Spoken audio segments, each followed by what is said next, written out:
Madame, Monsieur, bonsoir et bienvenue à tous à votre émission de débat du mardi soir avec carte sur table. Le RDPC est-il au bord de l'implosion? Vous l'avez compris, actualité oblige. Nous parlerons ce soir des législatives et municipales 2013 du 30 septembre prochain avec l'écho des tensions perceptibles au sein des états-majors des principales formations politiques. Comment lutter contre la fraude électorale au Cameroun? Là encore, nous resterons sur le jargon et même les sillages de la fièvre électorale avec le phénomène de fraude régulièrement dénoncé en majorité par les partis d'opposition. Le cataclysme égyptien en question, tout en restant en politique, nous allons franchir des frontières pour nous retrouver au Caire. Ce sera en Égypte où le sort du pays des pharaons se joue entre les mains de l'armée et des insurgés surchauffés. Voilà, madame, monsieur, pour le sommaire de Carte sur table ce soir. Pour en parler, nous recevons sur ce plateau, elle va arriver tout à l'heure, Marceline Zogo, elle est sénatrice suppléante du RDPC, vice-présidente de la commission d'investiture pour le Vouri-Est. Nous aurons certainement l'occasion de vous la présenter tout à l'heure. Nous recevons également sur ce plateau M. Georges Kolo, il est cadre du Social Democratic Front. Bonsoir M. Georges Kolo et merci d'être avec nous ce soir. Bonsoir.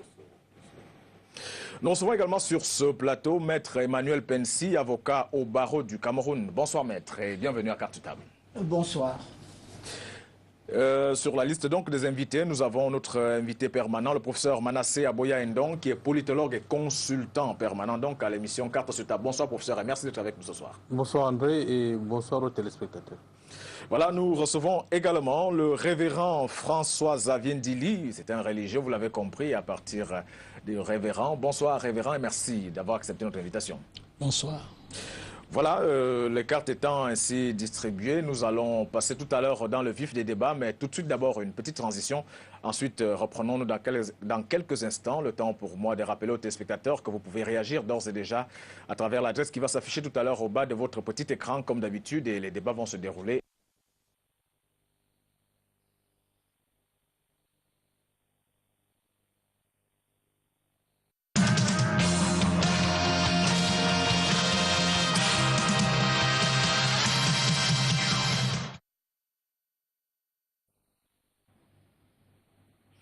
Premier sujet de ce soir, le RDPC est-il au bord de l'implosion? Le titre a d'ailleurs fait la une de beaucoup de journaux ce mardi. À moins de 48 heures du délai limite de dépôt des candidatures au double scrutin du 30 septembre prochain, le consensus semble constituer la chose la moins partagée dans les états-majors des partis politiques, pendant que les agents de recensement des candidatures à l'ECAM se tournent les pouces. Alors, professeur, on va peut-être commencer par vous. À votre avis, quelles sont les principales causes du retard observé aujourd'hui au niveau de l'ECAM? On se serait attendu à ce que, depuis quelques jours, qu'il y ait quand même bousculade de ce côté. On est à moins 48 heures du délai de dépôt des dossiers. Visiblement, toujours pas de candidat, en tout cas pour le Vouri. On nous annonçait encore ce matin qu'on n'avait pas enregistré une seule candidature. C'est difficile de conclure au consensus souhaité un peu partout dans les états-majors des partis politiques. Ça veut dire que la manière de trancher les listes des différents protagonistes pose problème. Et il n'y a que les instances supérieures du parti qui ne peuvent que s'impliquer pour aboutir à ce consensus, parce que les délégations envoyées sur place n'ont pas les moyens de contenir les différents protagonistes qui sont pour la plupart radicalisés, parce que n'étant pas à même de comprendre pourquoi les uns et les autres auraient été choisis au détriment des autres. Je crois que ça crée d'énormes problèmes qui ne concernent pas seulement les protagonistes, mais les délégations ne maîtrisent même pas les tests, parce que la circulaire, pour le cas du RDPC, la circulaire n'est maîtrisée par la plupart des délégués qui sont sur le terrain. On va me voir tout à l'heure qu'il y a eu certaines modifications. Tous ces problèmes ont créé une cacophonie où les uns et les autres ne se font plus confiance et estiment que c'est dans l'arbitraire qu'on a tranché au profit, au détriment des autres. Alors, Maître Emmanuel Pensi, à votre avis, pourquoi est-ce que ce que l'on a souhaité, ce consensus que l'on a souhaité au sein du RDPC précisément, a du mal à prendre quand on sait que c'était quand même, au nom de la discipline du parti, des instructions qui venaient du président national? En fait, je pense que le consensus est très difficile, puisqu'en fin de compte, nous sommes dans une démocratie, et puis il y a plusieurs personnes qui veulent se battre pour peu de postes. Il faut voir au niveau des députations par rapport au nombre de populations. À Voury 5, par exemple, vous avez une population de plus d'1 million d'habitants. Alors vous imaginez que parmi ces populations, il y a j'allais dire, des gens qui ont des dents longues, qui veulent s'en sortir. Il y a d'autres qui ont des moyens financiers incommensurables et qu'à partir de ce moment-là, chacun veut faire sa liste. Et c'est pour ça d'ailleurs que je pense qu'au niveau du RDPC, le président national les instances supérieures ont voulu éviter, je dis qu'il y ait seulement ce soit tout simplement sur la base de l'argent. C'est-à-dire que ce soit simplement, même au niveau je pense du SDF aussi. Parce que si c'était l'argent qui était utilisé, les biens mal acquis, les gens qui ont des fortunes diverses dont on ne connaît pas le contrôle, pouvaient prendre les rênes du parti, alors que partout ailleurs, on voulait en tout état de cause coopter et contrôler ceux qui doivent être en tout état de cause des élus de la nation. Mais est-ce que ce qui se vit aujourd'hui n'est pas un peu la résultante des sénatoriales? J'entends avec les investitures des candidats aux dernières sénatoriales. Les sénatoriales sont différentes, parce que les sénatoriales, c'était les élus des élus. Un peu pour parler des frustrations qu'il y aurait eu à prendre certaines personnes et non pas d'autres. Il y aura toujours des frustrations. Mais moi, je peux vous assurer que qui n'aurait pas voulu être député? Beaucoup de personnes auraient souhaité aller à la députation, mais il y a peu de place.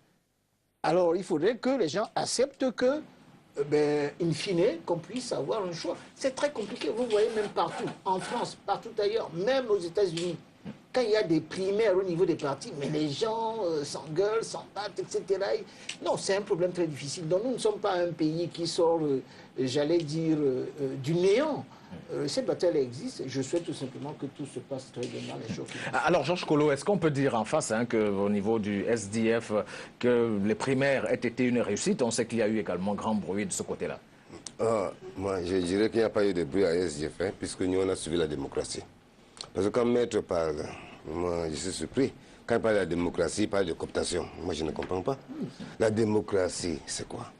Il faut laisser les gens, même s'ils sont 200 000, qui s'expriment. Qu'on comprend, qu'on voit que tel est sorti de telle famille parce qu'il a mérité. Il ne faut pas qu'on dise que parce qu'on a peur qu'il y aura, je ne sais pas moi, dans un RDPC, des problèmes comme ça, il faut coopter les gens. Quand vous cooptez les gens, ça veut dire qu'il n'y a pas, il manque quelque chose dans le parti. Nous, on a fait les premiers. Et ça a été une réussite, parce que la question, c'est celle de savoir si ça a été une réussite. Correctement et bien, correctement et bien. Non, vous vous souvenez quand même que le premier vice-président, Joshua, aussi été contesté à... Non, c'est le peuple qui parle. Par exemple, il prend de la 5e. Nous avons amené ce que nous appelons bulletin unique. Ça, c'est de la 5e. Voilà ça. Regardez bien. Voilà ça. Alors, on a fait les primaires un peu partout, comme ça, pour les députations. Alors, vous essayez de rassurer que les primaires se sont bien passées, alors qu'on sait qu'il y a eu des tensions. Non, il y a eu des tensions au niveau... Non, c'est normal, parce que... Non, c'est normal. Les gens tensions ne peuvent pas manquer. Non, mais les tensions ne peuvent pas manquer. Mais ne me dites pas qu'on devait coopter parce qu'on est à 2 millions, il faut faire... Sinon, même si on a 100 millions, il faudra qu'on laisse la démocratie faire son travail. Que ça. Je ne sais pas, avant d'introduire le révérend tout à l'heure, professeur, je ne sais pas si on peut véritablement parler de primaires quand on considère un peu ce qui s'est passé avec le SDF, étant donné que ce qui semblait être les primaires au départ s'est résumé à être un consensus arbitré par le chairman. Je ne sais pas ce que vous en pensez. Non. Ok, je ne sais pas, mais le chairman n'a pas arbitré. Je pense que si on est en démocratie, le seul critère de tri, la seule manière de départager les concurrents, c'est l'élection. C'est l'élection, c'est tout. C'est le moins mauvais des systèmes politiques qui soit, la démocratie. Je crois que ce que nous voulons imiter n'applique que ça. Maintenant, quand vous optez pour l'investiture, c'est un autre débat puisque le processus de sélection est biaisé parce qu'il n'y a pas de critères objectifs permettant de départager les concurrents. Le consensus est un souhait, mais le consensus est difficile là où il y a des radicaux. Et ça s'est observé un peu partout parce que les uns et les autres ne savent pas et ne savaient pas les raisons pour lesquelles on leur disait d'accepter la défaite et de s'aligner derrière ceux qui auront été choisis. Donc je pense que le SDF a effectivement, comme le RDPC, une hiérarchie forte, une hiérarchie extrêmement flexible, sauf que il a quand même instruit la perspective d'articuler les primaires. C'est ça la démocratie. Il ne faut pas se leurrer, c'est le seul moyen objectif de sélection des candidatures. Alors, quand on considère le cas Joshua aussi, pour revenir là-dessus, comment vous avez perçu ce qui a semblé être comme un parachutage malvenu par un certain nombre de potentiels candidats au niveau du Vorey-Est? Mais c'était quand même un ajustement hors sa zone de projection politique. C'est tout à fait normal que les autres aient très mal senti ça, parce que en réalité, ça ressemblait à un découpage destiné à favoriser une candidature au détriment de son lieu habituel, où il pourrait effectivement avoir des problèmes, parce que à Douala premier, par exemple, ce n'est pas évident.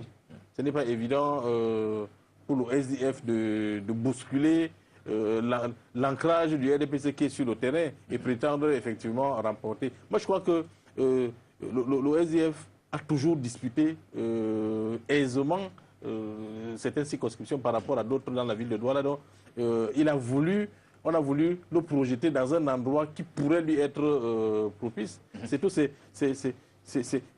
aux militants, c'est à la base d'accepter ou non. C'est toujours la démocratie. Si la base refuse, il faut se plier aux choix de la base.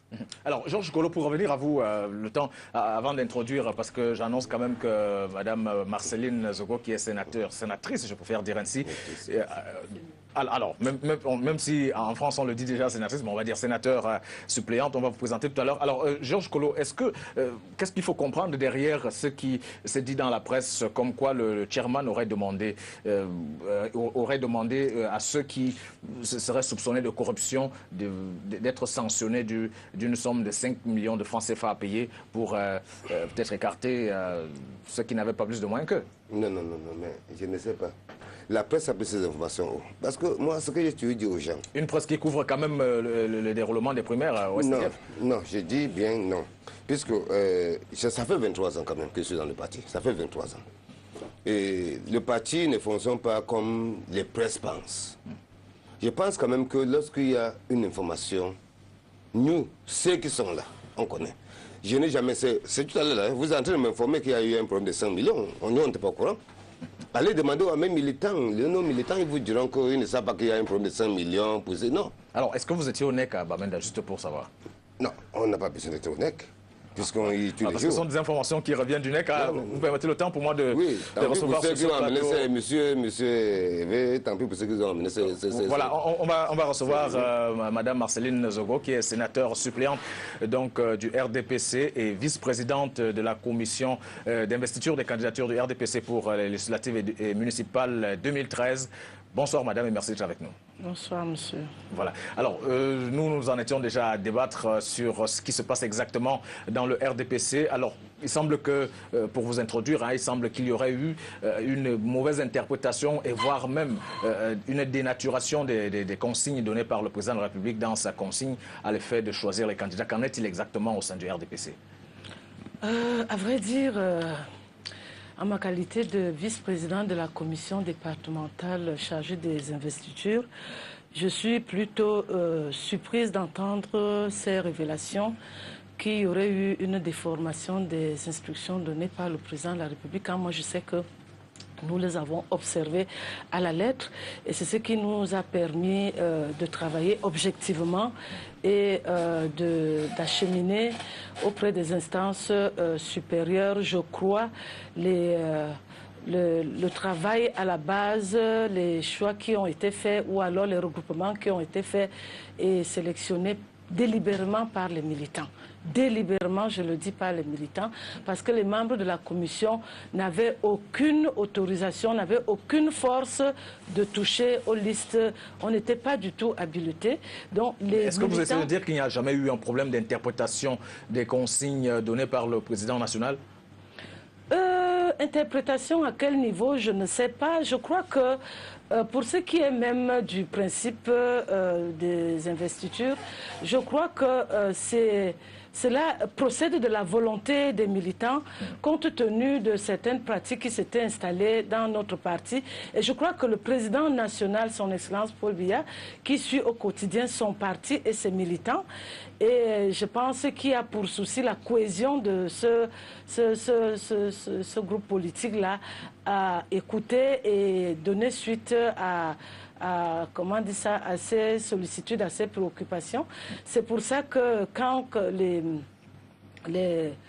comment dire ça, les investitures ont été lancées, je pense que dans la majorité, tout le monde ne peut pas être d'accord, ça il faut le reconnaître.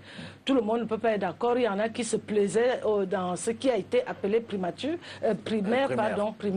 Encore que le mot primaire n'existe nulle part dans le texte du RDPC. On parle de sélection des candidats dans le RDPC. Maintenant, tout dépend du mode. Et quel contenu vous mettez à sélection des candidats? Le contenu que nous mettons dans ce terme de sélection, c'est quoi? C'est que les candidats, à la base, devraient être choisis par leur pairs de manière délibérée. Et c'est ce choix-là qui est retenu par les instances telles que les commissions, les instances qui ont été mises en place et rapportées au niveau du sommet. On reviendra à vous tout à l'heure. Alors, révérend François-Xavier Ndili, quel regard vous jetez, le regard de la société civile, j'entends, puisque vous êtes un homme d'église, quel regard vous jetez dans ces batailles qui se déroulent en ce moment dans les états-majors des formations politiques? Merci beaucoup. C'est vrai qu'on est en politique, mais je pense que le RDP, c'est un parti politique et la plupart se connaissent. Et puis, tout le monde ne peut pas faire les mêmes choses.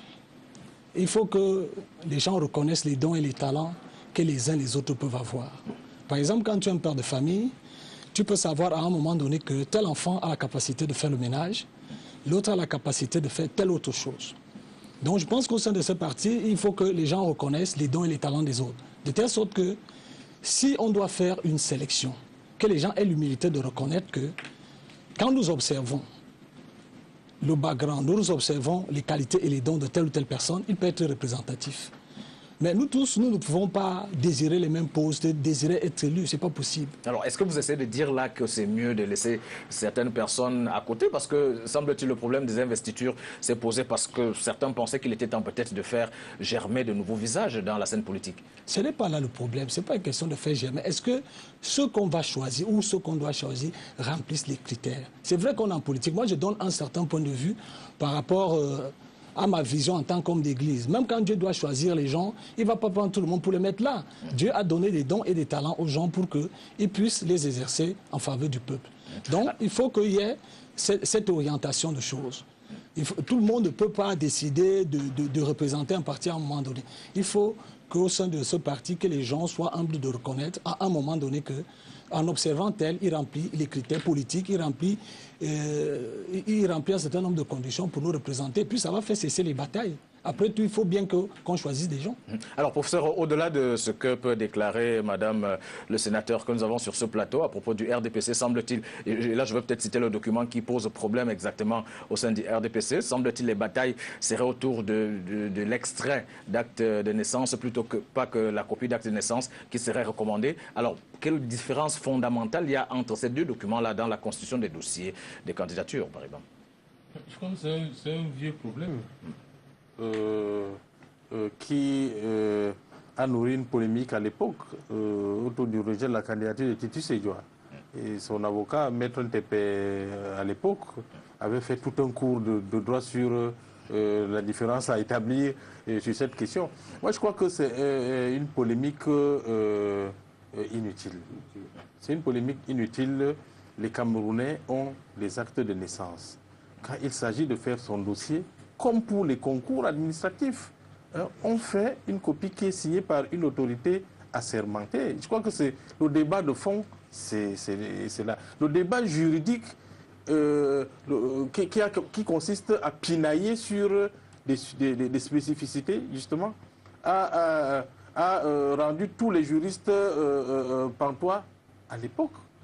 Quand on a rejeté la candidature de Titus, c'est pour les mêmes trucs. Moi, je crois qu'il faut militer pour la paix et avoir la capacité de créer un consensus sur un document qui est délivré par un Camerounais, dont on ne doute pas de la nationalité, mais qui est signé par les autorités camerounaises. Je crois que accumuler ce genre de frustration pour des détails, de forme, je crois que des détails de forme nourrit le nid des passions inutilement. Moi, je pense que un extrait de naissance est tout ce qui est de conforme à un acte authentique qui est délivré par les autorités. Je crois que il faut aller au-delà de ces spécificités pour créer des critères de consensus, pour ne pas tirer sur la corde inutilement et nourrir les passions là où la vie est déjà compliquée, là où la paix est menacée, pour des détails mis bout à bout peuvent justement créer une explosion sociale. Je pense qu'il faut souvent, pour les élections, éviter ce genre de détails, parce que c'est des détails nocifs pour la paix, nocifs pour la sérénité des Camerounais. Voilà, au moment où nous parlons justement de consensus, alors maître, pour vous, que peut vouloir traduire ces batailles fratricides au sein du RDPC? Est-ce qu'on peut penser que le RDPC serait une espèce on va dire, de bombe à retardement? Non, pas du tout. En fait, moi, je suis surpris par cette histoire-là. Parce que quand on me parle de bombes à retardement, des batailles fratricides, moi, je n'en ai pas vu. Moi, je crois tout simplement que quand les gens font un concours, n'est-ce pas, il y a des gens qui sont d'accord. En tout cas, on s'appuie sur les échos qui reviennent des régions pour essayer de comprendre ce qu'il en est. Non, écoutez, si vous voulez parler de quoi? Vous voulez que je passe à Bafan? Il y a Bafan, il y a Douala, il y a même le centre où on parle quand même déjà de 100, au moins 100 requêtes déjà sur la table du comité central du RDPC. Je vous dis qu'il y a des gens qui ne sont pas contents, parce qu'on ne les a pas choisis, mais il y a des gens qui supervisent, qui le font tout simplement en suivant les instructions du parti. Et alors, il y a des mécontents. Que les mécontents fassent des recours au niveau des instances supérieures du parti, c'est quelque chose de tout à fait normal. Mais est-ce que c'est pas le fait d'un certain nombre de personnes que l'on dit vouloir se liguer contre... je parlais tout à l'heure de l'essor de nouveaux visages sur la scène politique. Non, moi, je vais vous dire une chose. Tout le monde veut être député, tout le monde veut être sénateur, tout le monde, même les gens qui sont incapables. Et c'est ça que je trouve extraordinaire. Mais quand on choisit, mais tout le monde ne peut pas avoir les mêmes places. Il n'y a que 180 députés. Et quand vous allez, mais les critères, le nombre est connu. Donc vous aurez tous les gens qui ne seront pas contents. C'est toujours comme ça que ça se passe. Mais au fond, quand au niveau des instances supérieures, on va maintenant choisir les candidats, il faudrait que les gens aillent voter. C'est ce qui se passe partout ailleurs. Moi, je crois que vous avez vu ça, ce qui s'est passé par exemple, vous avez regardé en France, avec ce qui s'est passé chez Cahuzac, avec ses présentés, les machines. Tous les jours, je n'ai pas vu dans un seul pays au monde que ça puisse entraîner l'implosion d'un parti. Ça, je crois que le mot a été fort. Moi, je l'ai lu, je pense que c'était Le Messager ou d'autres journaux. Moi, j'ai trouvé le terme. Je n'ai même pas vu d'implosion. Si vous voulez parler de mon ami Sémé à Bafan, dans la région de l'Ouest, candidat, vous avez mon ami également, Dumont Monté ou bien d'autres. Ben, qu'est-ce que je veux? Chacun a des ambitions qui sont personnelles, mais in fine, il y aura des candidats qui vont être les candidats de partis du RDPC ou d'autres, du SDF, et on va faire des élections, et le meilleur gagnera. Alors, c'est ça ce qui se passe. Marceline Zogo, est-ce que vous pouvez attester de ce qu'il n'y aurait pas de bataille de courant à l'intérieur de votre parti? Et en quoi consisteraient-elles ces batailles de courant-là? Semble-t-il des réformistes et puis des conservateurs? Nous n'avons pas un problème de réformistes, conservateurs. Je dis non. C'est peut-être une bataille qui a eu lieu à un moment donné, mais je crois qu'au jour d'aujourd'hui, c'est dépassé. Je crois que nous sommes un peu à l'ère de la cohésion et j'ai l'impression que les tons qui se sont élevés pour, comment dire ça, par rapport à cette période d'élection ont fait qu'on aille réveiller les cadavres. Nous n'avons pas ce problème-là. Et même quand on parle d'implosion, on peut parler d'implosion que quand il y a une situation de blocage, c'est-à-dire qu'il y a des contradictions qui n'ont pas pu être gérées. Donc, tel n'est pas le cas dans le RDPC, par exemple. Alors, qu'est-ce qui pourrait justifier le grand retard accusé quand même par le RDPC? Par rapport à quoi? Par rapport au dépôt des dossiers. Mais les autres ne sont pas plus près que nous, les partis d'opposition ne sont pas plus près que nous, alors que nous sommes représentés. Écoutez, nous sommes représentés sur l'ensemble du territoire, je vais vous le dire. Et puis les délais impartis étaient si limités qu'il n'était pas évident de rassembler toutes ces pièces en un temps aussi. Alors, autrement dit, le RDPC se plaint aussi des actes posés par son président national. Mais il a posé quel acte? Moi, je ne vois pas, la période électorale. Non, mais les délais sont là, il faut rentrer. Qu'on nous donne un mois, un jour, il y aura toujours un problème. Hein. Il y en a qui auront toujours des problèmes à aller à Betaroya, faire son extrait d'acte de naissance quand il vit à Douala, d'aller à la limite de l'extrême nord. Ça peut entraîner des retards quand il vit continuellement à Douala. Alors, c'est quelque chose d'assez normal. Bon, vous auriez voulu qu'on donne combien? 1 an, 2 ans, mais non. Mais même dans cet espace de temps-là, les gens ont pu constituer les dossiers. Et ces tiraillements-là, c'est tout à fait normal. C'est ça qui fait la chaleur. C'est ça qui fait l'enthousiasme même de l'élection. Vous êtes positiviste. Vous comprenez. Alors, tout à l'heure, Georges Kolo. Allez-y, Georges Kolo. Oui, je suis pas d'accord avec ce que madame dit. Parce que, excusez-moi, madame Zogo, on a quand même géré ces villes ensemble. Tout à fait. On se connaît. Ça, c'est vrai. Moi, ce que je comprends là, je ne comprends pas. Quand vous dites choisir, dans la démocratie, quand on dit choisir, c'est les élections. Il n'y a que le peuple pour choisir. Ce n'est pas le président national ou ce n'est pas, je ne sais pas moi, le comité central qui va se lever. C'est le peuple. Ça veut dire que... Tout dépend de ce qu'on choisit. Parce que non, excusez-moi, non, je veux dire par rapport à vos candidatures. Ah non, je parle par rapport à vos candidats. Parce que là maintenant... qui va choisir.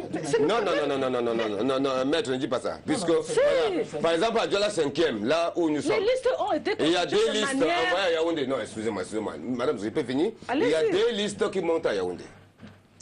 Qu'est-ce que vous en savez? Vous n'êtes pas de notre parti. Non, c'est votre délit. Ça veut dire que ce n'est plus la base qui doit voter. Mais qu'est-ce que vous en savez? Non, c'est pour vous dire que ce n'est pas normal. Il fallait passer par les élections. Il fallait passer par les primaires. Vous êtes du RDPC. Non, on connaît. Alors, laissez Georges Kolo s'exprimer. Moi, je voudrais qu'il puisse donner... Comment vous savez que 2 listes sont là? Vous êtes du RDPC? Non, on le sait, madame. On est les Camerounais. Et nous sommes les politiciens. J'ai l'intérêt de connaître comment vous fonctionnez.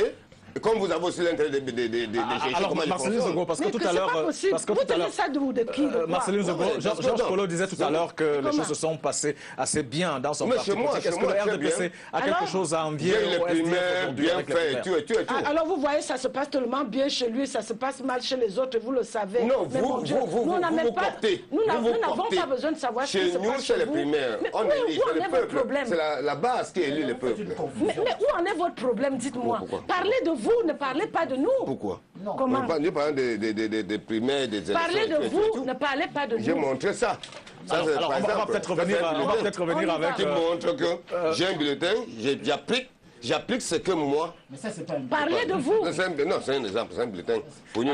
Alors, Georges Kolo, on va peut-être avec le professeur Abouya Ndong essayer de comprendre, parce que je crois que le nœud de tout cela, ce sera savoir comment est-ce que les uns et les autres seront choisis et pas d'autres. Alors, la question que moi je voudrais vous poser, c'est celle de savoir, quand on parle, parce que j'ai entendu et lu quelque part où certains disaient que c'est la loyauté qui devrait primer pour le choix de certains candidats, aussi bien au sein du RDPC que du SDF. Alors, cette loyauté-là, comment devrait-elle être perçue pour permettre aux uns aux autres de sortir du lot puisqu'il y a des batailles partout?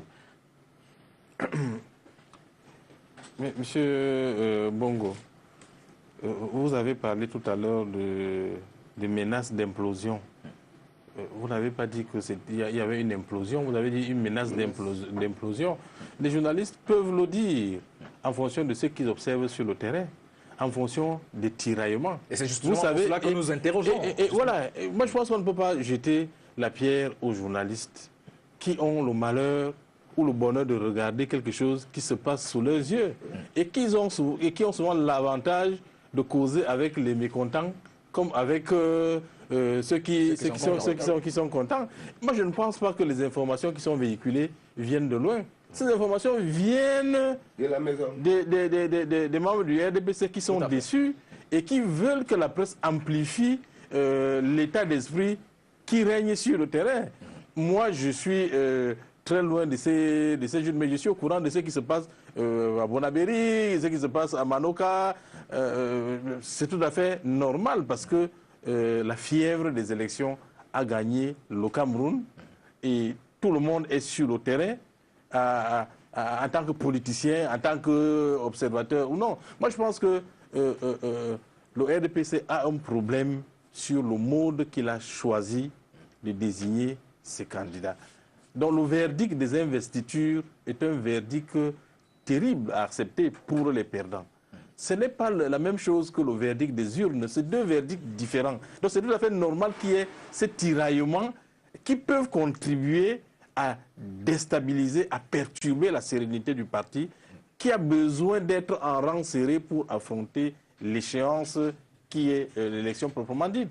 Je crois que si les gens ne sont pas exercés à voter dans leur propre parti, dans le cadre de la démocratie interne à l'intérieur du parti, ils ne vont pas être outillés pour exercer la démocratie à l'extérieur du parti. Donc c'est tout à fait normal.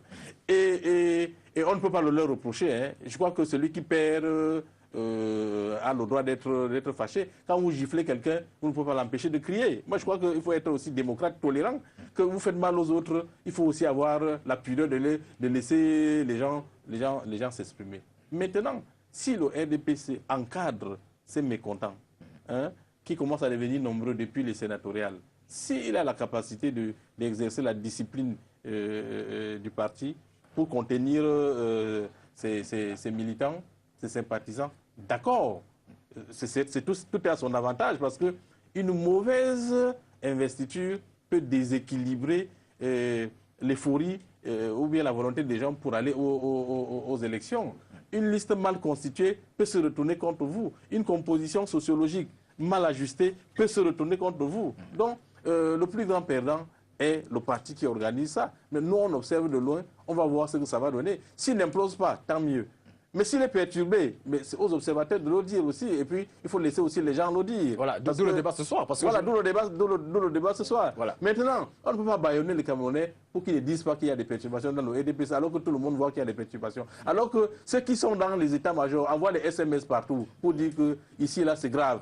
Donc, c'est vous, le RDPC, qui informez les Camerounais. Et c'est vous, le RDPC, qui a empêché aux Camerounais de dire ce que vous leur avez dit. Mais il faut les deux choses l'une. Non, moi, ne me baillonnez pas sur cette question-là.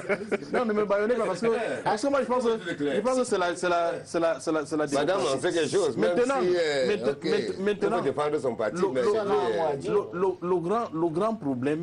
Le grand problème, c'est la capacité justement à reprendre la main sur la situation et à discipliner les troupes pour le futur. Et vous savez que le problème qui se pose au RDPC, pour aboutir à cette situation-là, c'est que le consensus était possible. Le consensus même est souhaitable. Sauf qu'à l'intérieur du RDPC, quand on voit que c'est Maître Pensy qui est en train d'avoir un consensus sur sa liste, le même parti dresse, M. Bongo dit que fait une liste pour contrecarrer le truc de... Voilà, il y avait 5 listes. Les listes là ne sont pas des listes naturelles, c'est des listes suscitées pour compliquer la situation et pour donner, pour que la hiérarchie ait tort d'avoir organisé les investitures. Donc la plupart des listes qui sont suscitées là, ce sont des listes vraiment qui ne sont pas des listes naturelles. Un peu à la guerre comme à la guerre. Oui, et l'équation donc a été compliquée. Voilà. Moi, il peut vous donner 10 exemples de listes suscitées parce que j'étais au courant des manœuvres qui visaient à déstabiliser tel candidat qui croit qu'il a déjà gagné sur un tapis vert. Donc voilà la situation sur le terrain. Et c'est le RDPC qui est lui-même l'artisan de son désordre. Alors, Moi, je voulais dire un mot, oui, hein. ensuite on prendra le révérend. J'ai l'impression que c'est un procès des tensions. Parce que déjà, les listes ne sont pas connues et vous parlez d'implosion. Les listes vont apparaître, je pense que bientôt, et vous allez le savoir. Alors, il faut quand même dire que les listes sont déjà arrêtées. Non, laissez-moi. Il y a des listes qui sont parties. À Yaoundé, la liste de Foning, la liste de Isma. Ce qui est sûr qu'il y a l'une des listes qui va rentrer. Non, mais c'est important, c'est important. Nous sommes informés, madame. Vous êtes SDF. Oui, Défendez votre liste de SDF. j'ai l'intérêt de dire la vérité que pendant que vous avez coopté, c'est cette cooptation qui a le problème. C'est cette cooptation qui a le Laissez le parti en interne régler son je vais propre peut-être faire problème. recours. Je vais peut-être faire recours au révérend. Il pourra peut-être, avec son regard religieux, Voilà peut-être calmer. Alors, les dirigeants Ah non, je sais, qui vous dit on se connaît qui sait ce bien. elle Elle sait ne ce peut pas qui se passe accepter ici. et vous êtes en train d'expliquer. Oui, mais elle ne peut pas dire oui. alors, maître Emmanuel, Vous avez dit oui. Vous avez dit oui. avec le révérend Dili. Alors, révérend, vous disiez tout à l'heure. Alors, on va peut-être écouter le révérend. Alors, tout à l'heure, vous disiez qu'il était question, ce que vous souhaitez, que les uns et les autres reconnaissent les capacités des autres pour pouvoir laisser passer les candidatures. Est-ce que vous avez l'impression que ces investitures qui ont été choisies par le RDPC œuvraient justement à l'effet de permettre aux gens de voir qui peut passer ou pas? Est-ce que finalement, ces investitures n'étaient pas de trop quand on sait que les sénatoriales aussi ont procédé par les investitures? Ok, mon rôle n'est pas de juger. C'est une famille politique. Et dans toutes les familles, il peut y avoir des querelles. Je ne connais pas une famille au monde qui, de temps en temps, ne se tiraille pas. Donc, ce sont des querelles internes. Et je pense que le RDPC, c'est un grand parti. C'est un parti qui a fait ses preuves. Et je crois que le Seigneur va leur donner la grâce, n'est-ce pas, chacun de revenir dans de bons sentiments. Il ne faut pas toujours tout dramatiser. Il ne faut pas penser que c'est parce que c'est le RDPC qu'on doit dire de n'importe quoi. Toutes les familles politiques, le RDF a eu à un moment donné aussi des querelles internes.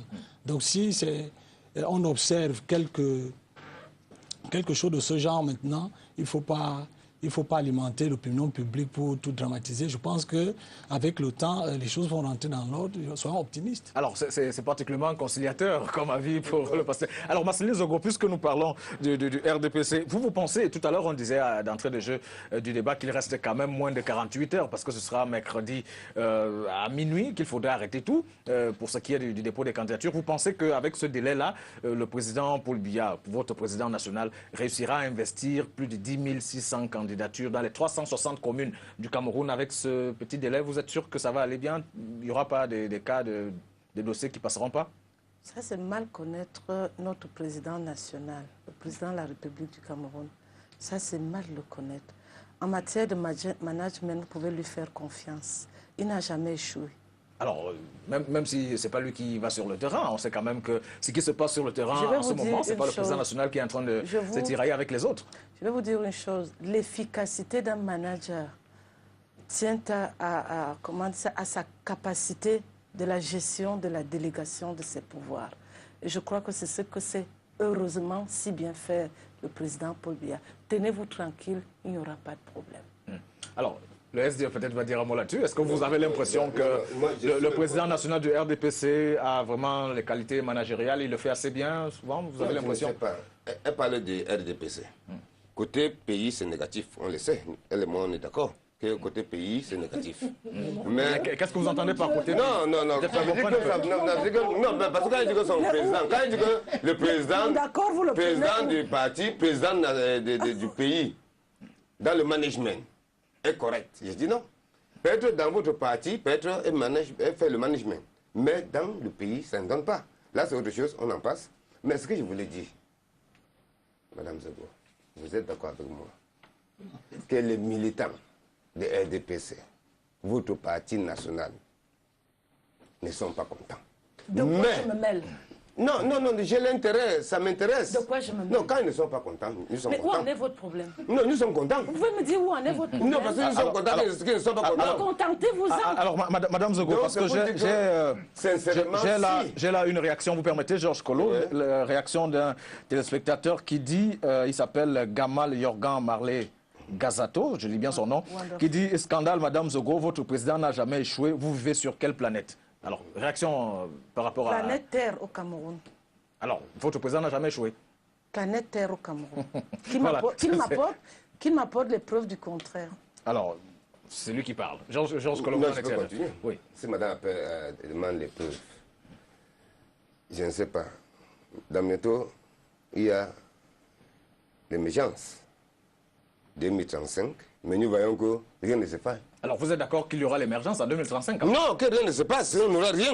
C'est vous qui dites que... Oui, bientôt, il y aura négativement l'émergence. partout. Depuis qu'on a commencé, dites-moi un peu ce que se passe. Depuis que monsieur le président de la République, pas président du RDPC, président de la République, nous a dit, promis que l'émergence 2035, qu'est-ce qui s'est passé? Tout ce qu'il a parlé, tout ce qu'il nous a promis, qu'est-ce qui se passe? On n'a rien eu de positif. Vous voulez savoir ce qui se passe? Non, mais de positif, qu'est-ce qu'on a eu de Ce positif? qui se passe de positif, c'est que vous avez 14 places au Sénat. Non, ça n'a rien à voir avec l'émergence. Alors, vous admettez quand même que c'est vous qui C'est avez déjà un donné... facteur Non, d'émergence. non, c'est vous qui nous avez donné. C'est déjà Quel barrage, maître? Il ne comprendra rien. C'est pas un barrage qui est au Il complet. ne comprendra rien. Quand vous dites Donnez-moi. qu'il y a des barrages, il va se faire aveugle. Mais quel barrage? Il refusera de Quel voir les barrage est barrages. ouvert? Il va falloir peut-être Tous qu'on les se grands comprenne. chantiers sont Mais non, ouverts, vous parlez le de... savez. Non, c'est ouvert, mais ça va finir quand? Non, mais vous avez parlé tout à l'heure. Non, je m'intéresse à 14 sénateurs. Vous voulez- vous Non, voulez- 14 vous voulez- sénateurs. 14 Allez à sénateurs. Kribi, 14 allez à sénateurs. Kribi. Non, 14 sénateurs. Allez à Kribi, Nous les voilà avons ce qui est gagnés. fini. Ce n'est pas M. Biya qui nous a donné 14 sénateurs. Nous les avons gagnés. Il a favorisé l'environnement qui vous a permis de Jamais, gagner. jamais. Allez au nord, à Damawa, monsieur Marafa est en prison, Adama est en prison. où est votre problème, mon Ils Dieu? ont donc averti que tant qu'ils sont là, il y aura une vote sanction. Cela a eu lieu à Damawa. À l'ouest, monsieur Ndamdioya, n'est-ce pas, excusez-moi, Malheureusement, ni Mme Aman ni M. Marafa ne sont de la Dama. en tout cas, c'est ce qui s'est passé. Ils sont Vous de connaissez. Garoua. Mais vous connaissez, Et où qu'est-ce on a qu'ils très ont dit? bien voté. Vous connaissez ce qui s'est passé? Je dis, ils sont Alors, de moi, je dis donc, Garoua, et arrivé où le maintenant RDPC a à très bien l'ouest, voté. c'est la liste de UDC alors, qui fait je problème pour que SDF puisse gagner. Alors, Donc, je ne pas voudrais pas qu'on RDPC a revienne, aidé. on revienne sur les sénatoriales. Nous sommes en train de parler précisément d'un sujet pour pas qu'on s'écarte quand même. Oui. Alors, il y a un téléspectateur qui dit le RDPC embrouille les Camerounais avec le débat sur les investitures. Le problème de ce parti ne vient pas de ses militants, mais plutôt du système mis en place par un groupe d'élite. Alors, vous réagissez rapidement, Marcelin Zogo. Ensuite, on va passer aux dernières questions pour clore, refermer ce sujet-là. Mais puisqu'en toute organisation, il faut un sommet, il faut une élite, qu'est-ce que vous voulez? Il faut une élite qui montre la voie, qui donne le ton. Je ne sais pas s'ils ne sont pas du RDPC. Comment est-ce qu'ils savent que c'est l'élite qui empêche que le RDPC fonctionne? Qui leur dit déjà que le RDPC ne fonctionne pas?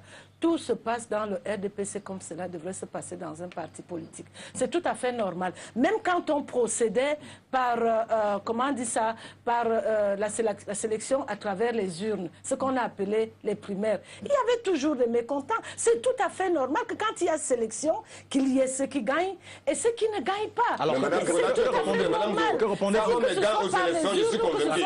Alors, que répondez-vous à Madame, ce... quand mes gars aux élections, moi j'étais au premier, on m'a gagné. Moi j'étais au premier, on m'a gagné. Moi je suis content. On m'a gagné au premier. Moi j'étais content. Marcelin Zogo, Ah oui. que répondez-vous à ceux qui pensent que ces élections, ces investitures au sein de votre parti contribueront beaucoup plus à faire la promotion de ceux qui sont nantis financièrement, j'entends, et non pas peut-être ceux qui sont... Je vais vous dire, écoutez-moi calmement. Moi, j'étais Les de la téléspectateurs avant, commission, bien entendu. j'étais de la commission des investitures. Nous avons travaillé sans pression. Le ministre Atanakuna en était le président et moi sa vice-présidente. Aucun candidat n'a osé se comporter de manière déviante par rapport à nous. Tous passaient devant le jury, présentaient leur dossier. Alors quand et vous parlez de repartaient. déviance, c'est-à-dire Et nous quoi avons- précisément? Non, des comportements déviants par rapport à tout ce que vous dites, les nantis, les non-nantis. On n'a pas traité les dossiers sur cette base-là. Il y avait des critères très bien Même si définis. tous ces gens sont connus, Écoutez-moi, on sait bien il y avait quand on des voit quelqu'un, critères- on sait de il y qui avait il est des question. critères très bien définis. Le militantisme, la citoyenneté, l'engagement, le dévouement, ça c'était des individualités. Maintenant, pour les compositions, pour les listes, il y avait justement la composition sociologique, il y avait le genre, il y avait un certain nombre de critères. Ça, c'est ce qui nous intéressait. Ce n'était pas les individus. Entre autres, Alors, le quand on critère parlait qui de éliminait Nancy, ceux qui on ne pouvait pas dire... roulaient dans le parti de moins de 5 ans Écoutez-moi, quand même. Quand vous parlez de nanti, il n'y avait rien sur le visage de X ou Y pour définir que lui, il est nanti, lui, il est peu nanti. Ce qui nous intéressait, c'est les dossiers qui nous étaient présentés. Voilà dans quel esprit nous avons travaillé. Et objectivement, nous avons défini ce qu'il y avait à définir. Alors déjà, Madame Zogo, si je pouvais pas... voilà dans quel esprit... on va peut-être laisser mettre... Voilà, et je suis sûr que c'est dans le même esprit. Vous n'allez pas caporaliser la parole, Georges Collot, vous allez permettre aux Non, autres. parce qu'elle est en train de dire quelque chose qui n'est pas normal. Or, dans ce qui est appelé primaire, mais mon Dieu, c'était... tout le monde sait.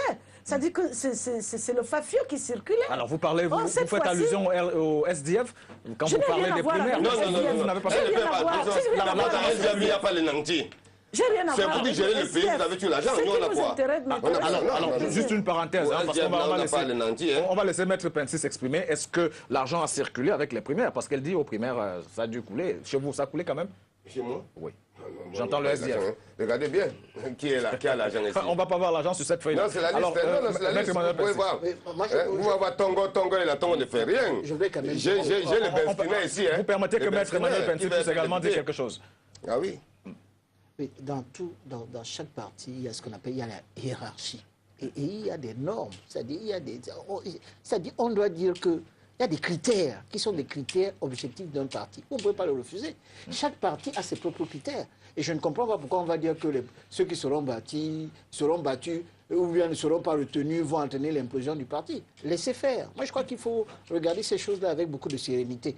Il y a des critères objectifs qui sont connus. Et oui, et ces critères-là sont là. Et à partir de ce moment-là, tout le monde... Est-ce que moi, je n'aurais pas pu être candidat? Mais j'aurais très bien pu. Mais moi, au contraire... Alors, la question, c'est peut-être qu'est-ce qui vous a empêché, vous, mais c'est parce que j'ai des amis qui sont là, qui sont très bons, et qui sont choisis, qui sont candidats. Qu'on comprenne ce que vous entendez par très bon, peut-être. Mais ça dit c'est des pas bons... financièrement, c'est pas... Non, c'est des bons candidats. Moi, ils ne vont pas me corrompre, puisque ça ne sert à rien.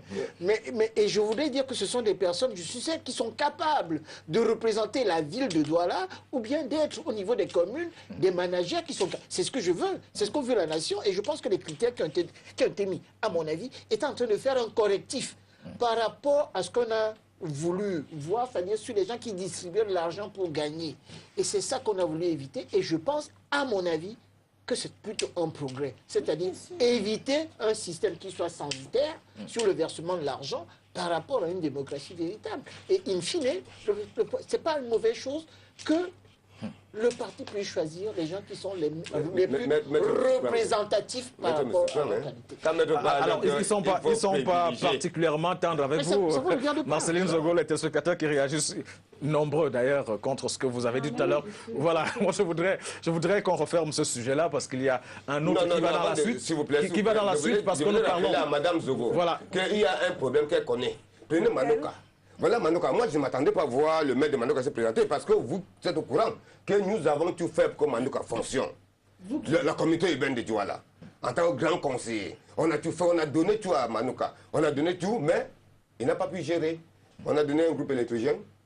Ils ont à l'heure actuelle, ils sont dans le noir parce qu'ils n'ont pas pu, même le cabron leur est dépassé, parce qu'il n'a même pas de bureau. Là, on peut l'attaquer. Et maintenant, quand on revient même, on trouve que le monsieur se représente encore. Mais j'ai dit, mais dans mon parti, dans le parti national... Allez le battre, non, écoutez. On va aux élections, n'est-ce pas? Non. Alors, régler le problème. C'est l'exemple que vous donnez. Vous cherchez les gens qui ont de l'argent, parce qu'il a amassé l'argent de la mairie, ils viennent partager, et maintenant on le vote. On le vote parce qu'elle a travaillé. Moi, on le vote parce qu'elle a travaillé. Allez le battre, Marceline Zogo, on va refermer ce sujet, n'en déplaise à Georges Collot. Et la dernière question, je la pose à maître, j'allais dire au professeur Manasseh Aboya Ndong. Alors pour vous, est-ce qu'on pourrait assister, par exemple, à une espèce de ce que l'on appelle régulièrement un mercato à l'issue de ces élections du 30 septembre, c'est-à-dire des migrations d'un parti à un autre, parce qu'il y a quand même un certain nombre de frustrations, on l'a relevé sur ce plateau et même dans les journaux déjà. Donc, généralement, les membres du RDPC ont peur des représailles, qui sont des représailles extra-politiciennes. Je pense qu'ils quitteraient rarement le parti pour aller créer un autre parti. Par contre, ils saboteraient le parti de l'intérieur en mettant les pots de banane à ceux qui auraient été préférés à eux au niveau de la hiérarchie du parti. Donc, moi, je pense que ce sont des manœuvres souterraines. Et là, ils ne se saboteraient pas. Mais c'est s'aborder, Maître Pensy. c'est s'aborder n'a aucun sens en politique. Vous savez, quelqu'un qui est frustré et quelque part et qui va poser un acte délibéré seul dans la nuit, vous ne pouvez pas savoir ce qu'il a fait comme acte antipatriotique. Je pense qu'il faut dépasser les intérêts personnels. Non, maître, l'homme avait dit peut dépasser. Un homme comme ça. Alors, Georges, qu'on permette quand même à ce que le professeur puisse je termine mon propos, maître Pensis, si vous le permettez, s'il vous plaît. Donc, je pense que vous ne pouvez pas être des joueurs sur le terrain et préférer nous la place des spectateurs. Nous en arrivons là où EDP, c'est-à-dire qu'ils sont des acteurs et ils veulent empêcher aux spectateurs d'avoir un regard sur ce qu'ils font. Et c'est ce que nous essayons de faire. Et je crois que ce que je vous projette là, c'est ce que je vis. Qu'est-ce que je rencontre les gens qui disent n'importe quoi sur votre parti. Et pourquoi ne pas prêter une oreille attentive si un ancien député est déçu, n'est pas reconduit, il me dit à moi qu'on va voir ce qu'on va voir dans ce parti. Pourquoi vous ne voulez pas que moi j'écoute ça? C'est un cadre du parti, c'est un ancien député qui n'est pas réinvesti et qui peut avoir des arguments lui permettant justement d'amener vers lui des gens qui peuvent voter contre. Moi je crois que ça, il ne faut pas le souhaiter parce qu'il faut avoir la culture du fair play. Mais il ne faut pas non plus empêcher aux gens de prêter une oreille attentive à cela parce que manifestement, ils sont plus près de nous, ils sont comme nous, ils sont nos amis, ils sont nos frères. Et c'est tout à fait normal que nous puissions prêter attention à ce qu'ils disent, comme nous prêtons attention aussi à ce que vous dites ici sur le plateau, mais qui est maquillé, et que vous ne reprenez pas quand nous quittons ce plateau. Alors, professeur, on va passer au second sujet. Dans des endroits où il y a des députés. Au second sujet qui est d'ailleurs lié au premier, parce qu'on parle de la lutte contre la fraude électorale. C'est-à-dire, des gens acceptent de ne plus être députés. Moi, j'ai un ami qui est un neveu du président de la République, qui l'année d'après, après l'investiture, a accepté de ne plus être député. Et c'est d'autres personnes qui sont parties. C'est l'entraîneur que je veux.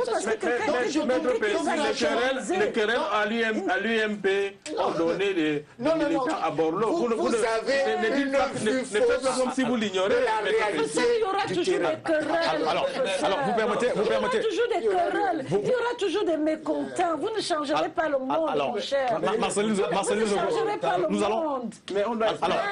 Et pour ça, que dites-vous du renouvellement des élites?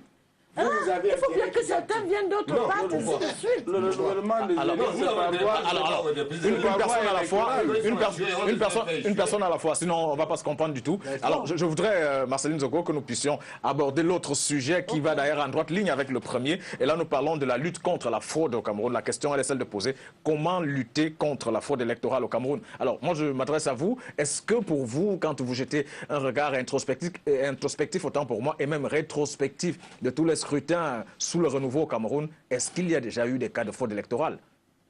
C'est bien de poser la question dans ce sens parce que cette histoire de fraude électorale, je crois que c'est le souffre-douleur des perdants. Ce qui est tout à fait normal, c'est classique. Quand les gens ont perdu, quand quelqu'un a perdu, il fait recours à je ne sais pas quoi, à tout ce qui peut l'aider à se refaire ou alors se donner un visage. Donc je vais vous dire une chose. À l'élection présidentielle, je me suis retrouvée dans un centre où se trouve un des leaders de ce parti, de mon voisin là, percutant. Donc vous connaissez le nom, oui, moi le connaissant, et il vote, on est dans le même centre de vote. Je n'ai pas lâché une seule seconde ce centre, de l'ouverture à la fermeture. Et il a passé le temps à faire du boucan, il a vu le vote se dérouler de manière la plus régulière et il en était convaincu malgré tout ce qu'il a voulu soulever. À l'issue de la journée, il a commencé, on lui a dit non, c'est pas un problème. On a choisi quelques bureaux, on lui a donné d'ailleurs la latitude de choisir certains bureaux de vote. On dit bon, maintenant, donnez-nous les éléments de votre parti, vos scrutateurs, pour le dépouillement.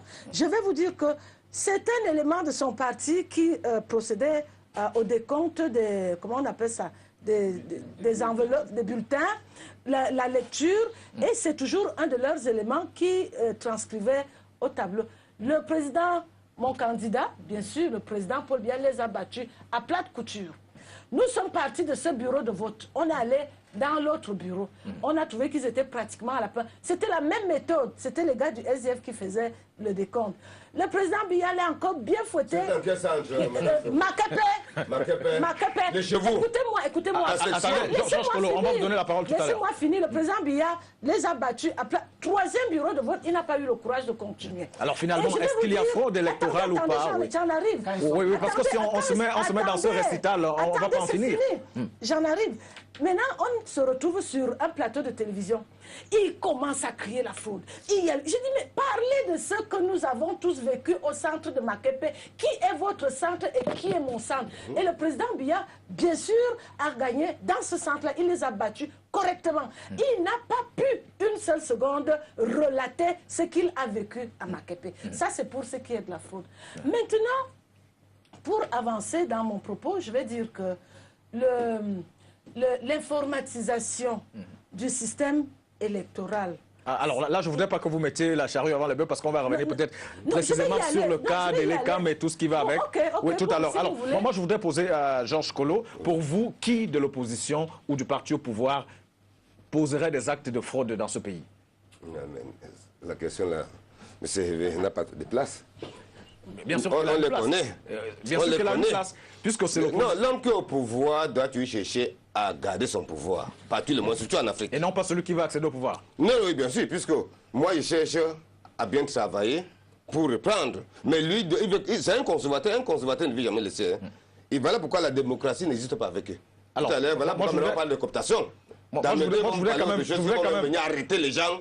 Alors, moi, je voulais quand même vous rappeler que sur ce plateau, alors que nous faisions une image, une émission autant pour moi, et je suis sûr que le professeur Aboya Ndon ne me démentira pas, il était avec nous lors des sénatoriales. Nous avons eu des câbles sur le terrain où l'on accusait précisément le Social Democratic Front, dans la Damawa précisément, d'avoir truqué, d'avoir donné de l'argent pour essayer d'acheter les bulletins qui ne se retrouvaient pas dans les urnes. C'est l'histoire. Est-ce que vous avez ces images?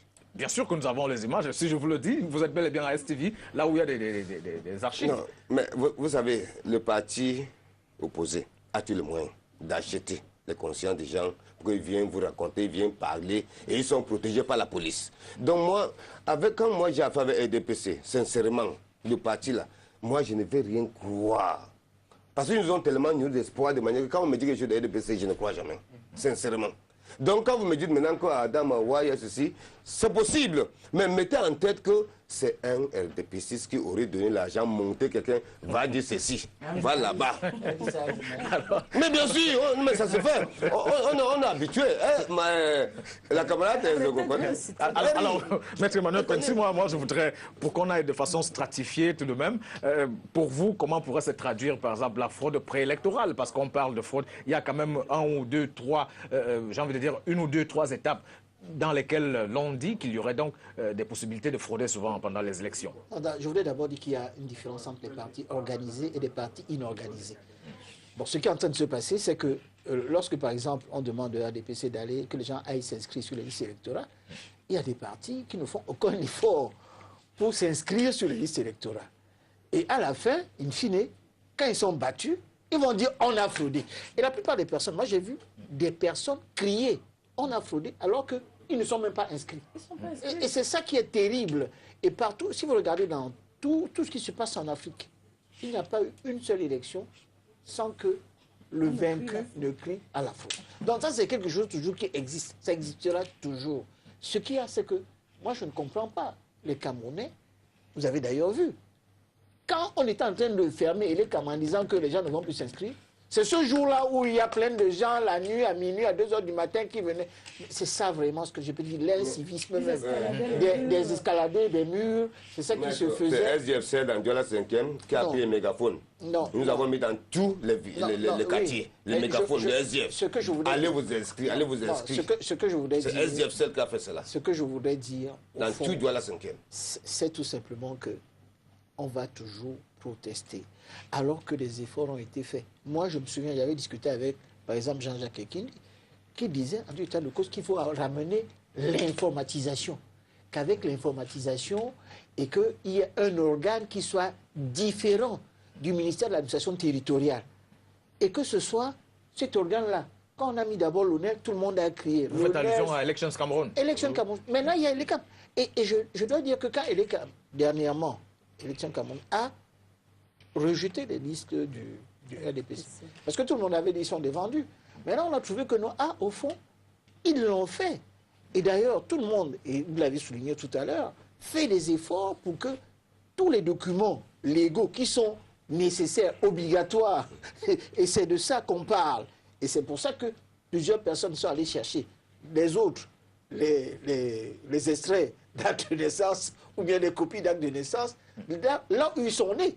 Parce que vous avez ceux qui savaient pertinemment qu'ils ne sont pas nés à Douala, qui sont nés ailleurs et qui viennent chercher ça, et le casier judiciaire au tribunal de première instance de Douala, alors qu'ils savent très bien là où il doit chercher son casier judiciaire. Pourquoi c'est maintenant qu'on change ça? Non, c'est toujours... On a eu les élections depuis 2002 que je fais, depuis 1997 que je suis en compétition. Rien n'a été ici, changé. on est sur acte de naissance, Oui, et je le faisais. Je partais faire l'extrait chez moi à Yabassi, Oui, le reste je faisais ici. C'est ce que je Alors quand suis vous dites qu'il faut faire aller, il faut pas à Yabassi faire l'extrait du cahier du sien, c'est pas Non, bon. je vous dis qu'il y a des gens qui le font. C'est pour ça que je suis en train de vous expliquer que les gens attendent au dernier moment. Et le jour des élections, maintenant, quand ça va arriver, je veux vous assurer que plusieurs personnes vont crier à la fraude, alors qu'ils n'étaient même pas... Alors, Non, on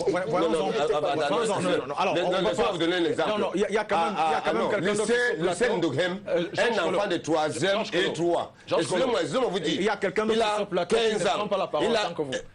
La carte d'identité... Est-ce que vous permettez qu'on puisse donner la parole au révérend biométrique. Georges Kolo. Il est du SGF. Alors, permettez qu'on puisse donner la parole au révérend pour pas qu'il assiste à un débat pour lequel il devrait plutôt prendre part. Alors révérend, est-ce que en l'état actuel des choses, quand vous avez observé un peu tout ce qui s'est passé autour de l'ECAM, est-ce que vous avez l'impression que la refonte des listes électorales s'est passée en toute transparence, puisqu'on en est déjà à la discussion des cartes? Est-ce que vous avez l'impression que tout s'est passé en toute légalité et en toute transparence, vous qui avez quand même été également impliqué dans ces opérations-là? On sait que l'ECAM était notamment assez régulièrement auprès des églises.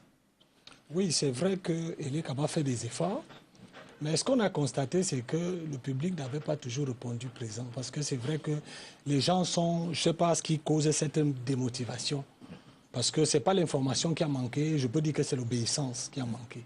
Parce que les Camerounais, maintenant, pour la plupart du temps, quand on leur parle politique, ce n'est pas toujours évident. Moi, j'étais, par exemple, très impliqué là-dedans, dans le cadre de notre communauté, j'ai exhorté les fidèles à aller se faire inscrire. Mais ça n'a pas toujours suivi parce que quand on fait un travail au niveau de la communauté, il y a au dehors des personnes qui rencontrent les gens.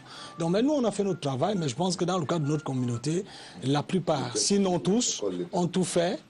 On fait les efforts pour s'inscrire. Donc il y a quand même une sorte de démotivation comme on l'observe. Et parfois, quand c'est le pasteur qui le dit, on dit c'est parce que tu es pro-RDPC, alors que c'est déjà un devoir citoyen. Il faut aller s'inscrire aux listes électorales. Donc, à mon niveau, je pense que nous avons fait passer l'information, mais il faut quand même noter que les Camerounais, en ce moment, ont besoin de quelque chose d'autre qui puisse les motiver. Je ne sais pas quoi, c'est les politiciens qui vont peut-être trouver la solution, mais je crois que le problème se pose. Il faut que les Camerounais reçoivent peut-être un autre message, notre exhortation, mais à notre niveau, en tant qu'homme d'église, nous avons encouragé les gens à aller se faire inscrire. Et je pense que c'est peut-être lent, mais avec le temps, ça va aller. Alors, professeur, puisque nous parlons de fraude préélectorale, en quoi est-ce que les lenteurs administratives peuvent être considérées comme une forme de fraude, puisque certains leaders des partis politiques d'opposition, au même moment qu'ils pointent du doigt les administrations, en fait, assimilent les administrations au régime du RDPC? Je crois que on ne peut pas valablement appréhender ça comme étant vraiment de la fraude. Ça peut être des manœuvres visant à défavoriser ou à freiner le développement de procédures, mais fraude proprement dite, en tant qu'acte délictuel, je ne pense pas. Mais ça peut être une tricherie, quoi, une tricherie insidieuse, pas forcément fraude en tant que telle. Sur ce plan, je pense que quand on parle de fraude, tous les partis sont concernés.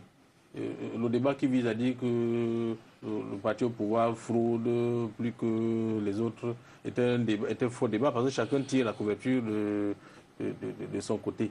Tous les partis cherchent à avoir le maximum d'avantages pour leur propre compte et pouvoir dévancer les autres. Les gens veulent inscrire le maximum d'électeurs plus que les autres. Les gars veulent avoir le maximum de cartes que les autres. Et il y a des gens qui vont souvent dans les bureaux de vote retirer les cartes des autres électeurs qui soupçonnent ne pas être favorables, les déchirent. Donc moi je crois que c'est les techniques de mauvais coups. Et chaque parti en Europe, dans certains pays africains, a des cellules pour les mauvais coups. C'est-à-dire qu'ils arrachent les affiches des autres. On a vu les candidats ici à Douala premier, et ils arrachent les affiches des candidats du RDPC, disent, je ne sais pas, peut-être SDF, mais quelqu'un a dit qu'un candidat avait plus de facilité d'afficher que les autres. Donc moi je pense que ça, c'est des manœuvres qui sont organisées dans les partis politiques. Il faut tout simplement que l'autorité de régulation puisse sévir, limiter au maximum de telles pratiques pour l'ensemble des partis politiques. Sauf que justement, l'administration un peu exagère. Au lieu de se positionner comme une institution neutre, prend souvent fait et cause pour certains partis au détriment des autres. Et exerce des pratiques d'exclusion de certaines candidatures au détriment des autres. À ce moment-là, elle ne joue pas son rôle parce qu'elle doit s'inscrire absolument dans la neutralité et faciliter l'accès aux procédures à tous les candidats. Parce que son rôle, c'est de jouer le rôle de facilitateur et pour que les candidats soient traités de manière équitable. équitable. Voilà, il y a un téléspectateur, je m'en voudrais de ne pas lire sa réaction, qui s'attaque au révérend Ndili et qui dit je suis sûr carte sur table ne sera pas finie ce soir, que monsieur le pasteur conclura ce propos par une motion de soutien signée par le révérend Tchala Isomba. Enfin, c'est une façon de dire que vous avez un penchant plutôt pour le parti au pouvoir. Qu'est-ce que vous en répondez? Il se trompe. La Bible dit qu'on doit prier pour toutes les autorités établies. L'Église... Et non pas pour les partis qui essayent d'accéder au pouvoir. Non, on dit les autorités. Donc si Martin Tchala Isomba... Oui. Si Martin Tchala Isomba a une vision, a reçu une vision de prier pour le chef de l'État, moi je trouve pas quelque chose de mal à ça. Il faut que les gens comprennent. Chacun fait son travail. Il a reçu quelque chose de Dieu. Et s'il entend le faire, je ne vois pas en quoi il doit être critiqué. Moi, j'ai prié, j'ai organisé, j'ai participé à une marche pour la paix à la veille des élections présidentielles. J'ai participé à cette marche et j'ai soutenu la paix. C'était une marche pour la paix. C'est vrai qu'entre-temps, les gens ont dit oui, le révérend, il a participé à cette marche parce qu'il soutenait le parti. Non. Nous soutenons la paix, nous œuvrons pour la paix. L'Église n'a pas le droit de soulever le peuple contre le pouvoir. Mais est-ce que prier pour le SDF voudrait proprement dire soulever le peuple contre le pouvoir? Non, je ne dis pas non. On pour n'a jamais été. Si le SDF a compris pour eux, ils n'ont qu'à venir s'approcher. Même si le RDPC n'en a pas adressé la demande, enfin, jusqu'à preuve du contraire. Non. Je n'ai pas prié. Il dit tout à l'heure qu'il je voudrais faire. Enfin, j'ai prié pour la paix.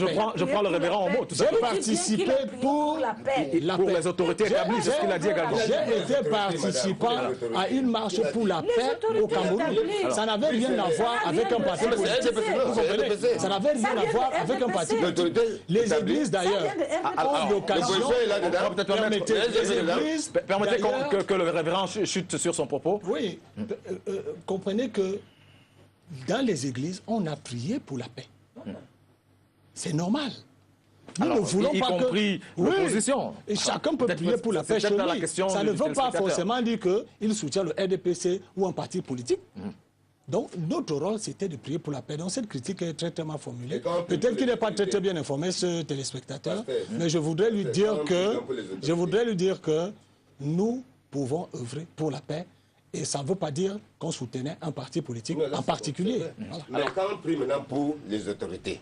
Alors, Georges Kolo, moi je voudrais pas que vous preniez mon rôle, c'est à l'effet de poser des questions à ma place. Moi, je voudrais plutôt vous poser une question, celle de comprendre, pour vous, est-ce que le découpage électoral, tel qu'il a été fait, le récent que le président de la République a rendu public par décret avant de convoquer, après avoir convoqué le corps électoral, est-ce que pour vous, ce découpage-là prête une espèce de voie royale pour la fraude électorale? ce n'est pas une solution. Nous demandons à Monsieur le Président Paul Biya de créer la CNI au Cameroun, qui nous laisse les camps, qui demande que tous les partis politiques... Alors, moi je parle plutôt du découpage des circonscriptions électorales. Ça ne donne rien, ça ne sert à rien, ça ne sert à rien, ça ne sert à rien aux Camerounais. Ce qu'il a fait, le découpage, parce que ça n'a rien changé. Chez moi, à Yabassi, j'ai un député. Malgré tout ce que j'ai comme député, il reste le même député, donc ça ne sert à rien. Mais ce que nous voulons, que si vous pouvez nous créer la CNI, là où on sait que chaque parti est représenté, tout est correct. Alors, maître, moi je sais pas ce que vous en pensez, parce qu'il y a quand même une critique qui est arrivée derrière ce découpage-là, et il semble-t-il une critique qui s'étend dans la durée. Semble-t-il les chiffres démographiques ne reflètent pas forcément la répartition des sièges. Je ne sais pas ce que vous en pensez. Non, mais enfin, tout le monde a vu que le nombre des sièges est resté à 180. Donc, ça n'a pas changé. Et des petites modifications qu'il y a eu... Même s'il y a eu un saupoudrage quand même, un siège enlevé dans la Bénoué, un autre ajouté dans le nord-ouest. C'est mineur et ça ne changera rien sur la répartition des députés. Moi, je crois que ce que nous devons voir et constater, c'est qu'il y a quand même un progrès démocratique qui a été constaté par tout le monde. Même les observateurs internationaux sont venus dire qu'il y a eu un progrès. Je ne comprends pas. Notre pays est un pays jeune. Il y a un progrès. C'est un progrès, comme vous le dites ou comme vous ne le vouliez pas. Voilà des gens qui font des efforts immenses. Moi, j'ai vu des gens aller même en route pour aller chercher les gens. La Côte d'Ivoire, quel âge par rapport au Cameroun? Excusez-moi, en Côte d'Ivoire, ça s'est terminé par une guerre civile. Non, alors, pas ça. C'était pas ce qu'il y avait de mieux. C'est un mauvais exemple. Non. Moi, ce que je voudrais vous dire... Et le Bénin? Écoutez, le Bénin avait des gens, c'est pas meilleur que chez nous. Vous ne savez pas ce qui se passe chez eux autres, parce que vous n'y allez pas. Mais moi, je sors du Bénin. J'ai la chance d'y aller. Vous y allez tout le temps et ça se passe très bien. Mais moi, vous voyez au moins ce qui se passe chez vous ici. Ce qui se passe au Cameroun, tout le monde reconnaît que les élections qui se sont passées sont des élections qui sont meilleures. De plus, c'est en train de s'améliorer. Alors je voudrais peut-être vous inviter à suivre cet élément. On va suivre cet élément qui va peut-être nous rafraîchir la mémoire sur les découpages électoraux tels qu'ils ont été faits en prélude donc au scrutin du 30 septembre prochain. Double scrutin. À tout de suite. Les partis politiques en course dans la région du Nord devront se disputer 4 mairies et non plus 5, comme par le passé. C'est la principale implication du découpage spécial de certaines circonscriptions électorales, décidé hier mercredi par le président de la République. Dans le décret qui porte également répartition des sièges au sein des dites circonscriptions, la zone électorale de la Benue-Est régresse de 3 à 2 sièges par rapport au découpage en vigueur depuis 2007. Cette zone, qui a pour ressort territorial Bibeni, Pitois et Lac-d'Eau, comptait 3 sièges équivalents à autant de communes jusqu'à ce 3 juillet 2013. Les autres changements les plus visibles sont notés dans l'extrême nord. Ici, l'arrondissement de l'Anvina fait son entrée en tant que ressort territorial de la zone électorale du Mayo Danaï Est et d'Acheka comme ressort du Mayo Danaï Sud.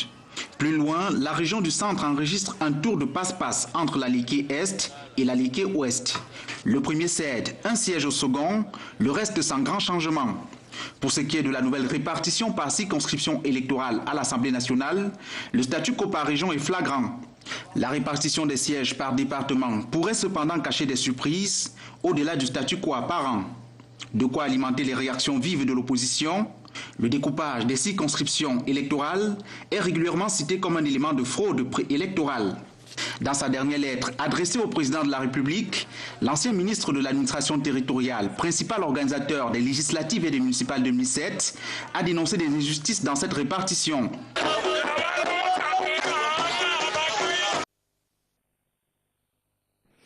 Retournons sur ce plateau. Vous avez suivi tout à l'heure Marceline Zogo. Alors, des injustices, est-ce que vous avez l'impression que ce qui a été fait, même si visiblement c'est le même découpage qui a été reconduit autant pour moi, est-ce que pour vous, il y a eu quand même à l'intérieur du parti des voix qui se seraient élevées dans le sens de revendiquer peut-être pour un meilleur saupoudrage des sièges?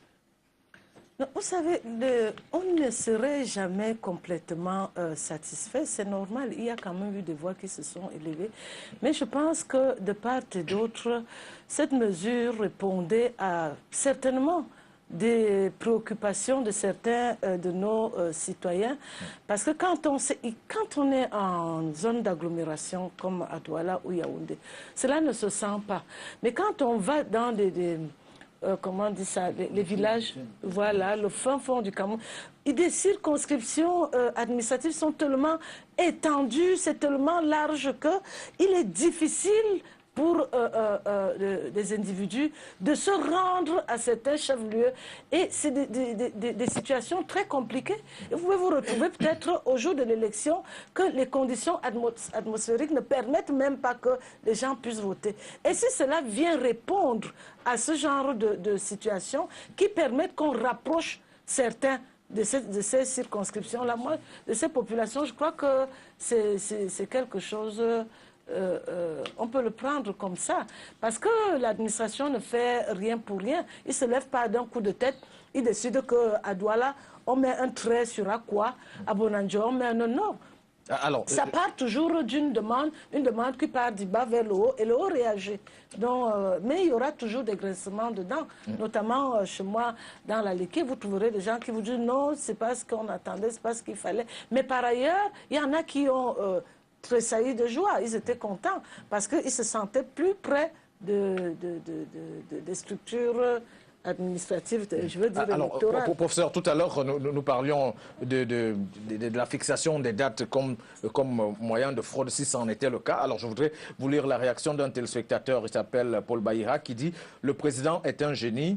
Tu convoques les élections de façon discrétionnaire tout en sachant que le dépôt des dossiers est problématique, surtout pour l'opposition. » Bon, alors, je n'ai pas pu lire la suite. Alors, et que lui-même pense que cela sera important dans la suite des élections. Je lis littéralement ce qu'il a écrit. Alors, est-ce que pour vous, le fait d'avoir choisi une date précise peut déterminer une espèce d'intention d'influer sur ce que pourrait être l'issue des élections?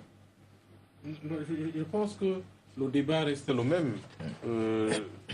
Tous les partis politiques demandent que le calendrier électoral soit un calendrier connu de tous, de manière justement à permettre aux uns et aux autres de se préparer en conséquence. Jusqu'à présent, on n'a pas eu un calendrier électoral consensuel, c'est-à-dire régulièrement négocié avec les forces politiques pour justement booster la préparation, éviter qu'il y ait ces manquements de la dernière minute. Qu'à cela ne tienne, la loi n'a pas encore été changée. Seul le président de la République a la compétence reconnue par le code électoral de convoquer, de fixer les dates des élections. Mais l'idée générale et le consensus souhaité serait que le calendrier électoral soit rendu public et que les partis politiques se préparent en conséquence, connaissant les différentes dates des élections. Est-ce que ce problème de calendrier ne serait pas, par exemple, à l'origine de ce qui pourrait être prévisible, parce qu'on parlait tout à l'heure avec Marceline Zogo, Madame le Sénateur, des délais et des délais de dépôt de dossier. Est-ce qu'on ne peut pas déjà entrevoir que ce serait à cause de ces dates-là que peut-être il y aurait des cas de rejet de candidature avec toute la bousculade qui est autour? Oui, mais ce que je peux dire à propos, c'est que, d'ailleurs, il y a 1 ou 2 semaines, un candidat du RDPC l'a dit ici, ça ne favorise pas le RDPC en tant que tel. Tous les partis sont confrontés aux mêmes difficultés. Les partis qui doivent se déployer sur toute l'étendue du territoire national, avec des élites qui sont logées à Yaoundé, doivent repartir là-bas, constituer les dossiers. Ça ne favorise personne. Ça démobilise justement tout le monde. Or, il ne faut pas se leurrer, le calendrier électoral ne favorise pas un parti au détriment d'un autre. Ça met tout le monde au même pied d'égalité, parce que les uns et les autres, je suis curieux de savoir si un candidat de Douala était au courant qu'il y aura les élections le 30 septembre. Donc, personne n'était au courant. Et sur ce coup-là, tout le monde est au même pied d'égalité, tout le monde est confronté aux mêmes difficultés. Alors, c'est pour cela qu'il est souhaitable, effectivement, que ce calendrier soit régulièrement connu à l'avance pour que tous les partis puissent se préparer en conséquence. Donc, moi, je ne pense pas que l'idée est répandue selon laquelle on fixe la date parce que ça va favoriser le RDPC. Non, au contraire, le RDPC, par rapport à tous les autres partis, lui se présente sur toute l'étendue du territoire national, dans toutes les circonscriptions. Or, aucun parti en dehors du RDPC n'a cette capacité de se présenter sur toute l'étendue du territoire. Alors, il y a sans vous couper, mais professeur, il y a un téléspectateur. Je voudrais que Mme Zogo elle-même tranche ce débat-là qui court entre certains téléspectateurs qui se bataillent et nous avec. Il s'agit donc d'un certain Acha et qui dit « Madame Zogo n'est pas sénateur, s'il vous plaît, épargnez-nous ce lapsus très grave ». Je voudrais que vous répondiez à cette réaction-là. Je refuse de répondre. C'est pas pour ça que je suis venue. Non, Qui considère ce qui le soulage? Non, enfin, il faut comprendre juste pour que le débat soit tranché définitivement. Qu'il considère ce qui le soulage. Alors, vous êtes sénateur ou vous n'êtes pas sénateur? Je dis Bon, qu'il tout à l'heure, sénatrice, considère sénateur. ce qui le soulage. Tout ce que je vais rappeler à ce monsieur, c'est que j'ai bel et bien été élu. Et que le statut, je veux dire, la place, ou alors... oui, la place et le statut même, il faut le dire, de sénateur est bien reconnu et bien défini dans les règles qui définissent cette institution. Un sénateur et un sénateur suppléant. Voilà. Il est servi. Voilà. Alors, j'espère qu'il est servi, maître. Avec vous, moi, je voudrais que vous nous expliquiez un peu, hein, qu'est-ce qu'il peut, par exemple, qu'est-ce qu'il faut poser en priorité comme acte, puisque nous sommes en train de débattre de la fraude électorale. Il ne faudrait pas seulement décrire peut-être des solutions. Qu'est-ce qu'il faudrait poser comme acte en priorité pour lutter, pourquoi pas éradiquer la fraude électorale, puisque aussi bien à l'opposition comme au parti au pouvoir, on a semblé tout à l'heure comprendre que la fraude elle-même, elle existe effectivement. Moi, d'abord, c'est le civisme. La première chose, c'est le civisme. Il y a des gens qui se lèvent en disant on va frauder. Et ça, vraiment, ça, c'est dans une mentalité, ça, c'est un problème de mentalité.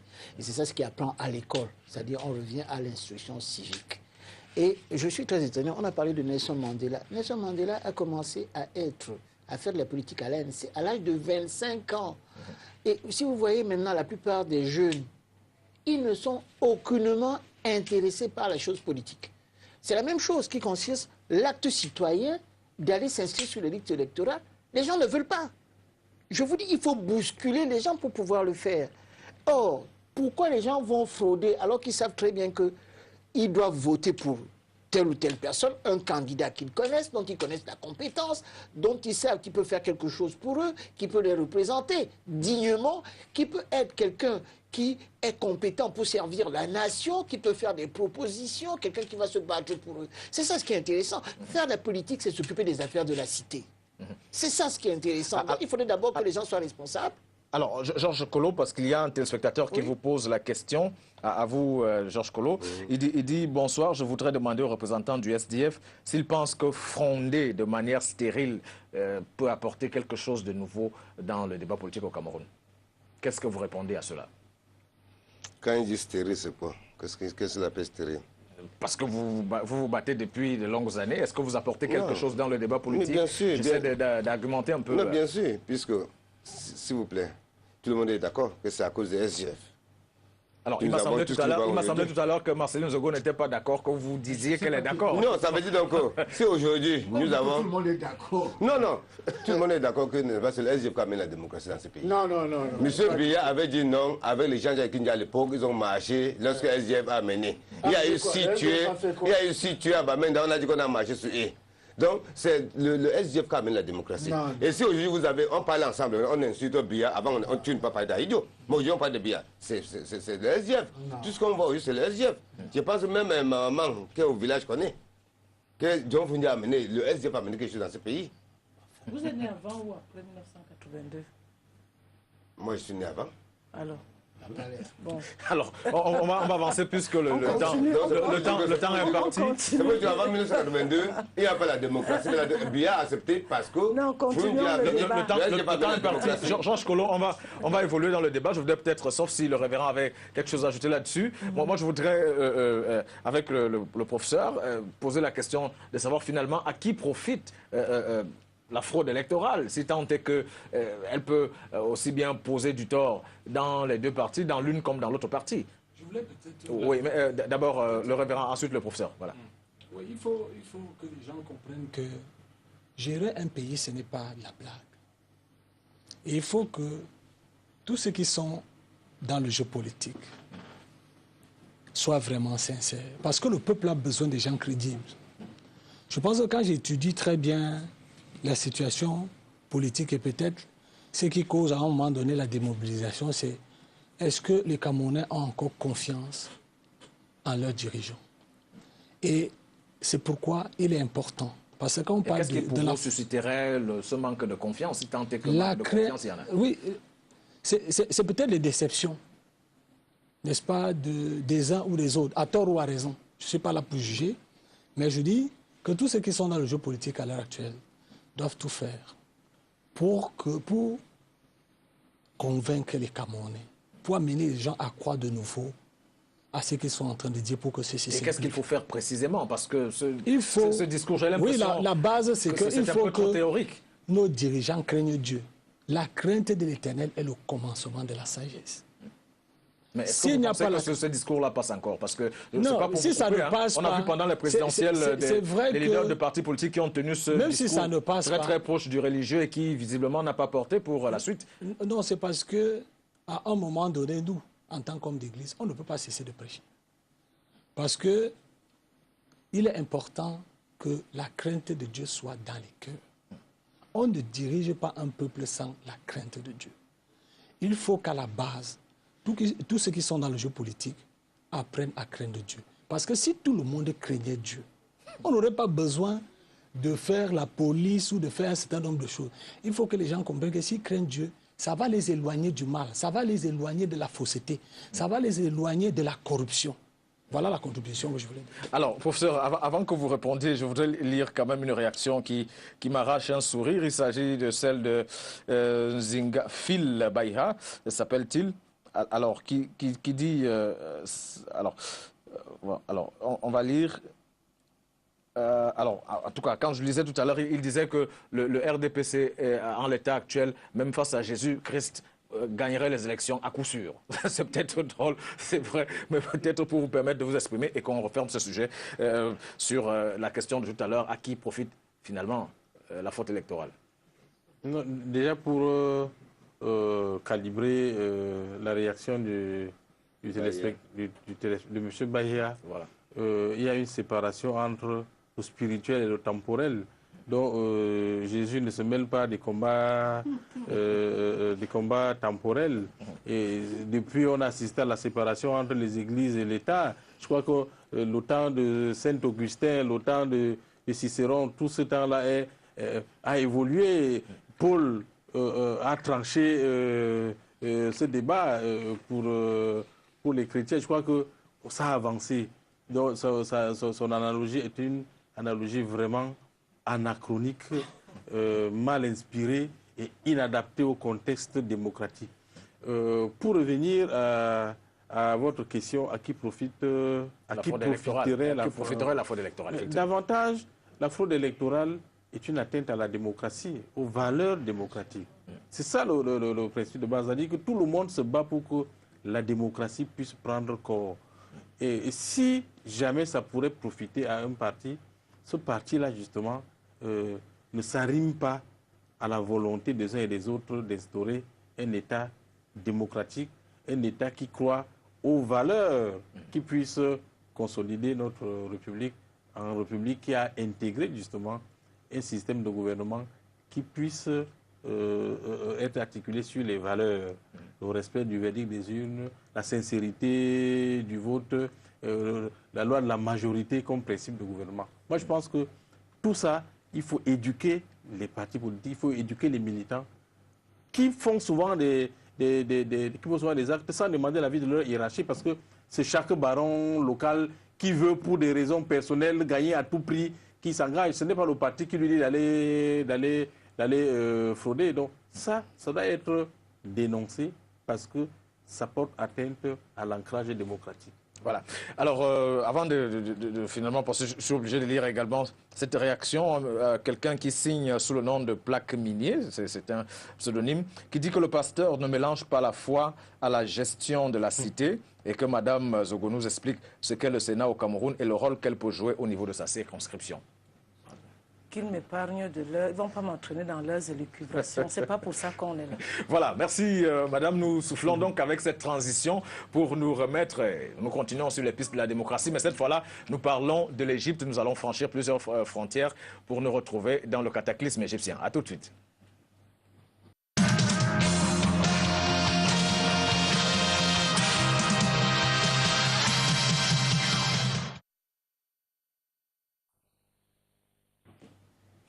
Voilà, nous abordons la dernière manche de cette émission avec ce dernier sujet, le cataclysme égyptien en question. Après les manifestations ayant mené vers la chute du président Mohamed Morsi le 3 juillet dernier, l'Égypte rentre dans un nouveau cycle de violence et d'instabilité entre civils et soldats. Alors, au regard de l'évolution des choses depuis la chute de Hosni Moubarak, selon vous, professeur, l'armée est-elle l'ange ou alors le gardien en Égypte pour voir un peu son rôle? L'armée égyptienne a quand même joué un rôle important dans la transition qu'il y a eu. Et elle s'est imposée comme une institution incontournable qui pouvait se mettre de temps en temps à l'écoute du peuple. C'est une évolution extrêmement importante par rapport à d'autres pays où l'armée n'écoute que son chef, l'armée n'écoute personne. Je crois que cette armée-là a encadré les perspectives politiques de Morsi. Mais aujourd'hui, cette armée se retourne contre le même Morsi. On peut se demander donc, finalement, pourquoi l'armée n'est pas dissoute une fois pour se constituer en parti politique et faire concrètement de la politique. Donc, son rôle est devenu très ambigu parce que porté à conquérir le pouvoir, parce que porté à amplifier les aspirations d'un peuple, entre guillemets, qui véhiculerait une manière précise de gouverner l'Égypte. Je crois que le rôle est devenu ambigu. Ce n'est plus simplement une simple armée, c'est devenu une armée engagée dans la politique. Alors, ça m'amène à poser la question au révérend. Est-ce que vous pensez, tout à l'heure vous parliez de l'Église que vous défendez parce que vous en faites partie, est-ce que vous pensez que l'armée et le peuple main dans la main peuvent œuvrer dans le sens de faire, j'ai envie de dire, dans le sens de faire émerger la démocratie, pour parler du cas précisément de l'Égypte qui nous inspire? Moi, je pense que l'armée, il y a un président qui a été élu démocratiquement. Si le peuple est mécontent, il y a des recours. L'armée n'a pas le droit, je ne sais pas, n'a pas le droit de s'intégrer dans la chose politique. C'était un peu trop violent. Parce que nous observons que jusqu'à présent, il y a ceux qui sont pour l'armée et il y a ceux qui sont contre l'armée. Le professeur vient de dire aujourd'hui que vraiment le rôle de l'armée est devenu ambigu. Parce qu'on ne sait plus si cette armée est là pour protéger la démocratie ou elle est là pour s'aimer les troupes. Donc ça veut dire que, bon, on peut élire un président et après 6 mois, un petit groupe de personnes, quelque part, se regroupe pour dire on n'est pas d'accord avec la politique de telle personne. L'armée se joint à cette personne pour destituer les chefs d'État. Moi, je pense que c'est un désordre qu'il faut éviter et on ne veut pas ça chez nous. Alors, Marceline Zogo, est-ce que, quand vous observez ce qui se passe en Égypte depuis 2011, j'entends année durant laquelle Hosni Moubarak est tombé, est-ce que vous avez l'impression que ce qui se passe avec ce peuple qui fait et défait les rois, est-ce que vous avez l'impression que c'est véritablement là l'expression de la volonté du peuple ou il y a autre chose de sous-jacent? C'est pas sûr. Il doit y avoir quelque chose de, tel que vous dites, de sous-jacent parce que Moubarak a été renversé. Et on a pensé que, bon, c'était un peu la lassitude du peuple par rapport à un homme qui a mis des décennies, mais on constate que juste après ça, et malgré que Morsi soit élu, soit élu aussi démocratiquement que ça, encore que depuis Nasser, je crois que c'était le premier président à être élu de manière aussi démocratique que ça, où on a pensé que oui, là, le peuple s'est exprimé, mais malheureusement, comme dit le professeur, on voit l'armée qui revient au galop, et et là on comprend que le problème n'était pas Moubarak, peut-être qu'il était ailleurs. Donc il doit dû avoir une situation sous-jacente, et c'est vraiment regrettable parce que c'est une situation lourde de conséquences. Parce que le peuple égyptien qui partait pour être, un peuple, comment dire ça, une société stable, malgré leur culture de coup d'État, aujourd'hui se retrouve dans une situation, on ne sait pas ce qui pourra arriver demain ou après-demain, parce que là, c'est deux camps complètement opposés. On peut même dire que le pays est coupé complètement en deux. Et c'est même le lieu de revenir sur ce qui a été appelé les printemps arabes. On se pose la question de savoir quel était le bien fondé de tout ce grand désordre. Parce que quand on regarde ailleurs, en Libye, c'est pas ça. Alors, Marceline Zogo, il y a un téléspectateur, Gamal Yogan, qui vous reprend et qui dit, pour rappel à ceux qui disent qui donnent comme argument que Morsi a été élu démocratiquement, qu'il faut prendre en compte également que Hitler aussi l'a été. Enfin, pour comparer, c'est une réaction qui vient à chaud à ce que vous dites. Bon, je ne vois pas le rapport qu'il fait entre Mosiri et Hitler. Hitler a eu un programme politique qui était celui que nous avons connu, qui n'a rien à voir avec ce que ce monsieur a mis en place. Je ne vais pas chercher à savoir. Ce qui se passe maintenant, c'est qu'au temps d'Hitler, le temps d'Hitler n'est pas celui de Mosiri. Et ce monsieur n'a eu qu'1 an pour travailler. Vous ne pouvez pas sanctionner un président de la République dans une période d'1 an où il arrive même après une révolution. Ça, il ne faut pas l'oublier. Donc, il n'a même pas le temps de mettre en place son programme politique. Il y a des voies de recours. Il y a des voies, on peut utiliser toute forme de pression. On connaît des pays dans ce monde où la rue est pratiquement l'apanage de son peuple. Ce n'est pas pour autant qu'on a renversé les chefs d'État. Donc, vraiment, ce qui se passe en Égypte est regrettable. C'est le déni de démocratie, s'il faut le dire. Alors, on va revenir, avant de passer la parole à Maître, il y a un téléspectateur qui s'adresse, parce que je suis obligé de les prendre comme ça, sinon on va perdre un peu le fil du débat avec eux. Alors, un téléspectateur, Phil Baïha, toujours, visiblement, qui dit, est-il possible, professeur, que l'Égypte se défasse de la prépondérance de l'armée? Par ailleurs, est-ce que dans cette armée, il existe des clivages idéologiques? Mieux s'agit-il d'un bloc monolithique? Enfin, tout cela semble assez grandiloquent. Non, pas grandiloquent. En réalité, le téléspectateur veut savoir si cette armée a un idéal partagé par toutes les parties. Par toutes les parties. Et je crois que cette armée veut tout simplement encadrer les revendications populaires. Et le peuple dit qu'il ne veut plus de Morsi. L'armée donne un ultimatum à Morsi de quitter le pouvoir avant telle date. Il ne quitte pas le pouvoir, on le renverse.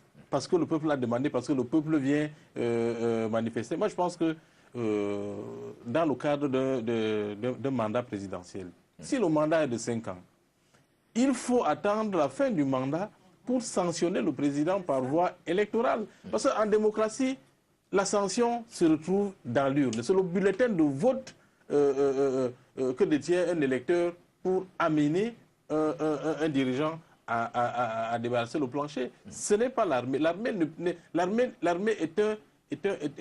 est garant des institutions républicaines, est garant de la vie démocratique. L'armée ne peut pas, comme à l'époque de la Grèce antique, la démocratie est directe, on dit qu'on ne veut pas de vous. Et l'armée dit que oui, quittez. Mais vraiment, ça c'est une démocratie un peu particulière. Alors, Maître Emmanuel Pensi, quelle lecture vous faites un peu de la présence, pour ne pas me reprendre de façon redondante, un peu trop présente des Américains sur, j'ai envie de dire, au cœur de cette crise en Égypte? Il faut déjà comprendre ce que c'est que l'armée égyptienne. À partir de la guerre de 6 jours, on s'est retrouvé, après la guerre avec Israël, on s'est retrouvé avec 4 millions de personnes dans l'armée. Donc ces personnes-là, à la fin de la guerre, étaient en chômage, n'avaient plus de quoi faire, si bien qu'en fin de compte, il a été décidé, dès cette époque-là, de transformer l'armée en industrie. C'est-à-dire l'armée est en même temps des industries, des usines, des affaires. L'armée est très forte. Et tout à l'heure, je voulais quand même dire un petit collectif, Nasser a fait un coup d'État pour arriver. Ça a commencé par un coup d'État. Et tout le monde sait ce qui s'est passé avec le canal de Suez, parce qu'il fallait le prendre. C'était scandaleux ce qui s'est passé avec le roi, qui était redondant et qui ne faisait rien. Donc depuis ce temps-là, l'armée est très forte. Il faut savoir qu'au niveau des États-Unis, les États-Unis donnent 1,5 milliard de dollars par an depuis à l'armée. Et ça, depuis peut-être une trentaine d'années. C'est des sommes colossales. Mais est-ce que finalement, ce ne sont donc pas les Américains qui sont à l'origine de ce branle-bas qu'on vit en Alors, il faut Égypte? savoir quand même que Morsi, c'est qui? C'est les frères musulmans. Et contrairement à ce que disait tout à l'heure le révérend, on se retrouve tout de suite avec, en fin de compte, un parti religieux qui est dominateur, qui, en fin de compte, ne faisait plus ce qu'il voulait faire et ce que n'attendait pas le peuple. Et que c'était en train de... J'allais dire, c'était en train de bouillir. Ça devenait une bombe incroyable. Et effectivement, aussi bien ce que dit le sénateur Zogo que le professeur, c'est vrai que ça s'apparente techniquement à un coup d'État. Bon, mais de l'autre côté également, il y a que ce monsieur-là n'a pas vu, j'ai dit, les forces en présence. D'ailleurs, je vais faire une parenthèse, de louer l'armée camerounaise, qui est une armée républicaine, qui n'a rien à voir. C'est de bonne guerre. Alors, qui n'a rien à voir avec ça, qui a son chef qui l'écoute et qui se préoccupe d'eux. Nous avons une armée de développement qui fait des routes, vous avez le génie militaire qui ne s'arrête pas comme ça, vous avez le BIR qui travaille, alors je voudrais quand même qu'on... la paix dans ce pays. C'est la différence. Voilà, qu'on reste sur l'Égypte. Oui, je voulais dire, non, l'Égypte, il faut toujours parler de l'Égypte. Bien entendu, c'est vrai que le recul viendrait peut-être pouvoir... De ramener pour expliquer que ce qui est en train de se passer, c'est qu'il y avait des dérives qui étaient faites par les frères musulmans. Et on a demandé de faire un correctif. Et que Morsi n'a pas voulu le faire. Et effectivement, d'après ce que j'ai dû lire tout à l'heure, il semblerait qu'il y ait la main des États-Unis derrière, parce que tout le monde sait que lorsque vous avez un coup d'État, les États-Unis suppriment totalement la subvention qui est de 1,5 milliard de dollars. Or, alors, le sénateur, le ministre adjoint des États-Unis, William Burns, qui se trouve actuellement, en Égypte, maintient, qui vient appuie le régime et maintient les 1,5 milliard de subventions, ce qui laisse croire en tout état de cause qu'il y a clair. Alors, juste à votre suite, parce qu'il y a un téléspectateur, Johnson Jamwa, voilà, j'espère que je n'écorche pas son nom, qui dit... Et depuis plus de 30 ans, c'est l'armée qui domine. Qui nous pose la question, qui dit pourquoi ce sujet de l'Égypte aujourd'hui sur STV, j'espère que ce n'est pas pour demander au peuple camerounais de suivre la même voie. Rassurez-vous, ce n'est pas, heureusement pour nous, l'objectif de ce débat. Il est question justement d'éclairer les Camerounais sur ce qui se passe ailleurs. Peut-être qu'on peut s'en inspirer. Et ça me permet d'aboutir avec vous, Georges Kolo. Pour vous, quand vous analysez un peu ce qui se passe en Égypte, qu'est-ce qui peut faire la force de ce peuple qui, visiblement, pas du tout armé, fait et défait les rois dans la rue, et on a vu certains tomber même sur le crible des balles, mais ça n'a pas ralenti les élans des insurgés. Moi, je pense que c'est le courage et la volonté de changer. Ils ont voulu un changement, pas tous les moyens. Et la volonté d'écouter. Oui, et la volonté d'écouter, parce que, le peuple, comme les confrères ont dit, si M. Mouchi comprenait son peuple, voilà, ça ne devait pas arriver. Merci. On continue. Bien, n'a jamais compris. Pour bien, c'est honnête, ça ne va pas être casse. Ok, je voulais donc dire que... Alors, est-ce que vous essayez de dire qu'il ne peut pas avoir des revendications populaires au Cameroun dans ce sens-là et que ces insurgés obtiennent gain de cause? On ne peut pas. Et pourquoi? Mais l'armée est toujours là, présent. Non, Non, alors, on a quand même un cas en Égypte où c'est l'armée qui effectivement... Là aussi, non, ici, non, attendez, s'il vous plaît. Non, attendez, s'il vous plaît. En Égypte, c'est l'armée qui a fait partie Mouchi. Vous êtes d'accord, vous êtes mort si vous appelez. Hein? C'est l'armée, non? Je suis d'accord avec vous. Mais au Cameroun, s'il y a ça au Cameroun, c'est les billes qui vont venir tuer les Camerounais. Non. On avait vu le 23 février. Les billes n'attaquent pas. Ou c'est les militaires qui ont tué les Camerounais un peu partout. Non. Donc, nous... Alors, moi j'en étais à vouloir demander à Madame Marceline Zogo, est-ce que vous pensez que véritablement le peuple et l'armée peuvent marcher main dans la main et qu'on n'en arrive pas à des situations comme celle qui se passe au Caire, place Tahrir. Mais pour le cas du Cameroun, Maître Pensy vient de vous le dire, l'armée contribue aux activités de développement. L'armée encadre le BIR. Vous voyez ce qui se passe à Bakassi, ce qui se passe dans le Grand Nord. C'est l'armée qui encadre les populations. L'armée construit les écoles, des actions sociales et autres. Et tout se passe très bien. C'est un exemple vraiment... c'est une armée républicaine au Cameroun. Tout le monde voit ce qui se passe. Et les populations apprécient. Elles sont contentes des activités que mène l'armée du Cameroun auprès de ces populations, à leur côté. Alors, professeur, pour revenir peut-être à cette armée-là, que représente l'existence d'un conseil suprême de l'armée dans un pays qui aspire aux libertés, comme cela semble être perceptible en Égypte? Non, moi je vais dire un mot sur l'armée camerounaise, pour dédramatiser la situation. Le problème, c'est quoi? Le problème, c'est que l'armée camerounaise, le BIR, c'est des Camerounais qui y sont. Ce ne sont pas des étrangers, c'est des Camerounais. C'est-à-dire qu'un général, il a des frères qui ne sont pas de l'armée, qui sont des instituteurs. Donc, on ne peut pas opérer une cassure entre l'armée et le peuple. Vraiment, tous ceux qui sont là, c'est nos amis, c'est nos frères. Donc, on ne peut pas entrevoir une situation où, parce qu'ils sont dans l'armée, dès qu'il y a un problème, ils vont tirer sur la population. Parce que ceux qu'ils vont tuer, ce sont leurs propres frères, ce sont leurs beaux-frères, ce sont leurs cousins. Donc, délibérément, c'est une situation extrêmement grave de voir donc une armée qui tire sur son peuple, c'est-à-dire sur leurs propres frères. Donc, au Cameroun, il faut davantage exorciser cela, que ça ne puisse pas arriver, que l'armée puisse se retourner contre son peuple, contre leurs frères. Parce que le rôle de l'armée, c'est de défendre les couleurs, l'intégrité du territoire face aux assauts extérieurs. C'est ça le rôle de l'armée. Et ma foi, jusqu'à présent, on essaye d'articuler cette perspective-là. Qu'elle dure davantage, que ça ne soit pas l'inverse qui puisse se reproduire. Maintenant, le Conseil supérieur que vous évoquez en Égypte, c'est tout à fait normal parce que Moubarak, c'est un militaire. On ne peut pas... c'est un militaire.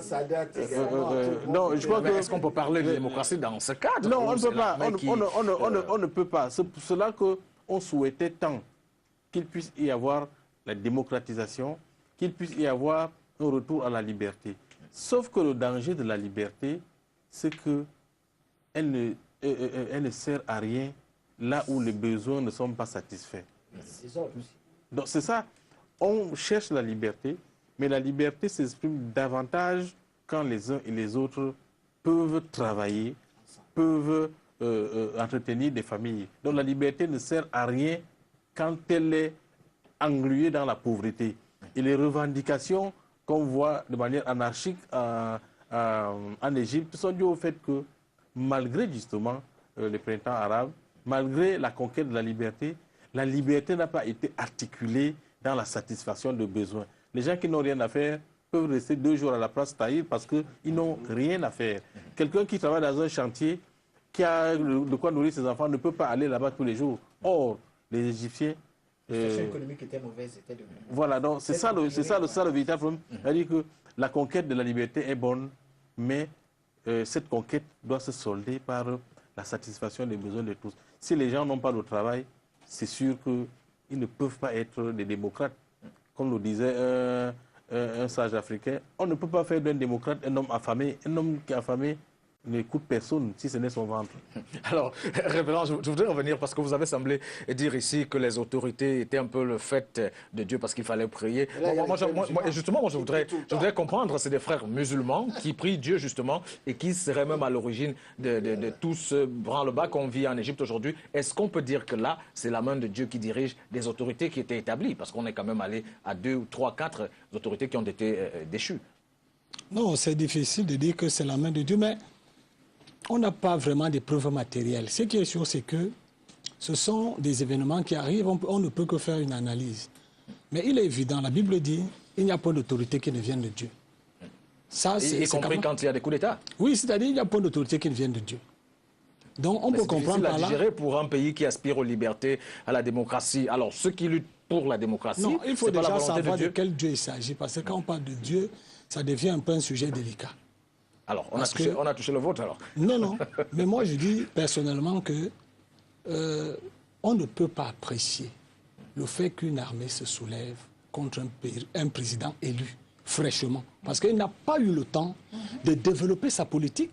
Vous ne pouvez pas commencer à juger quelqu'un qui a à peine fait 1 an au pouvoir et qui a encore un mandat qui court. Et puis l'Égypte sortait d'une guerre, des troubles, des tourments même.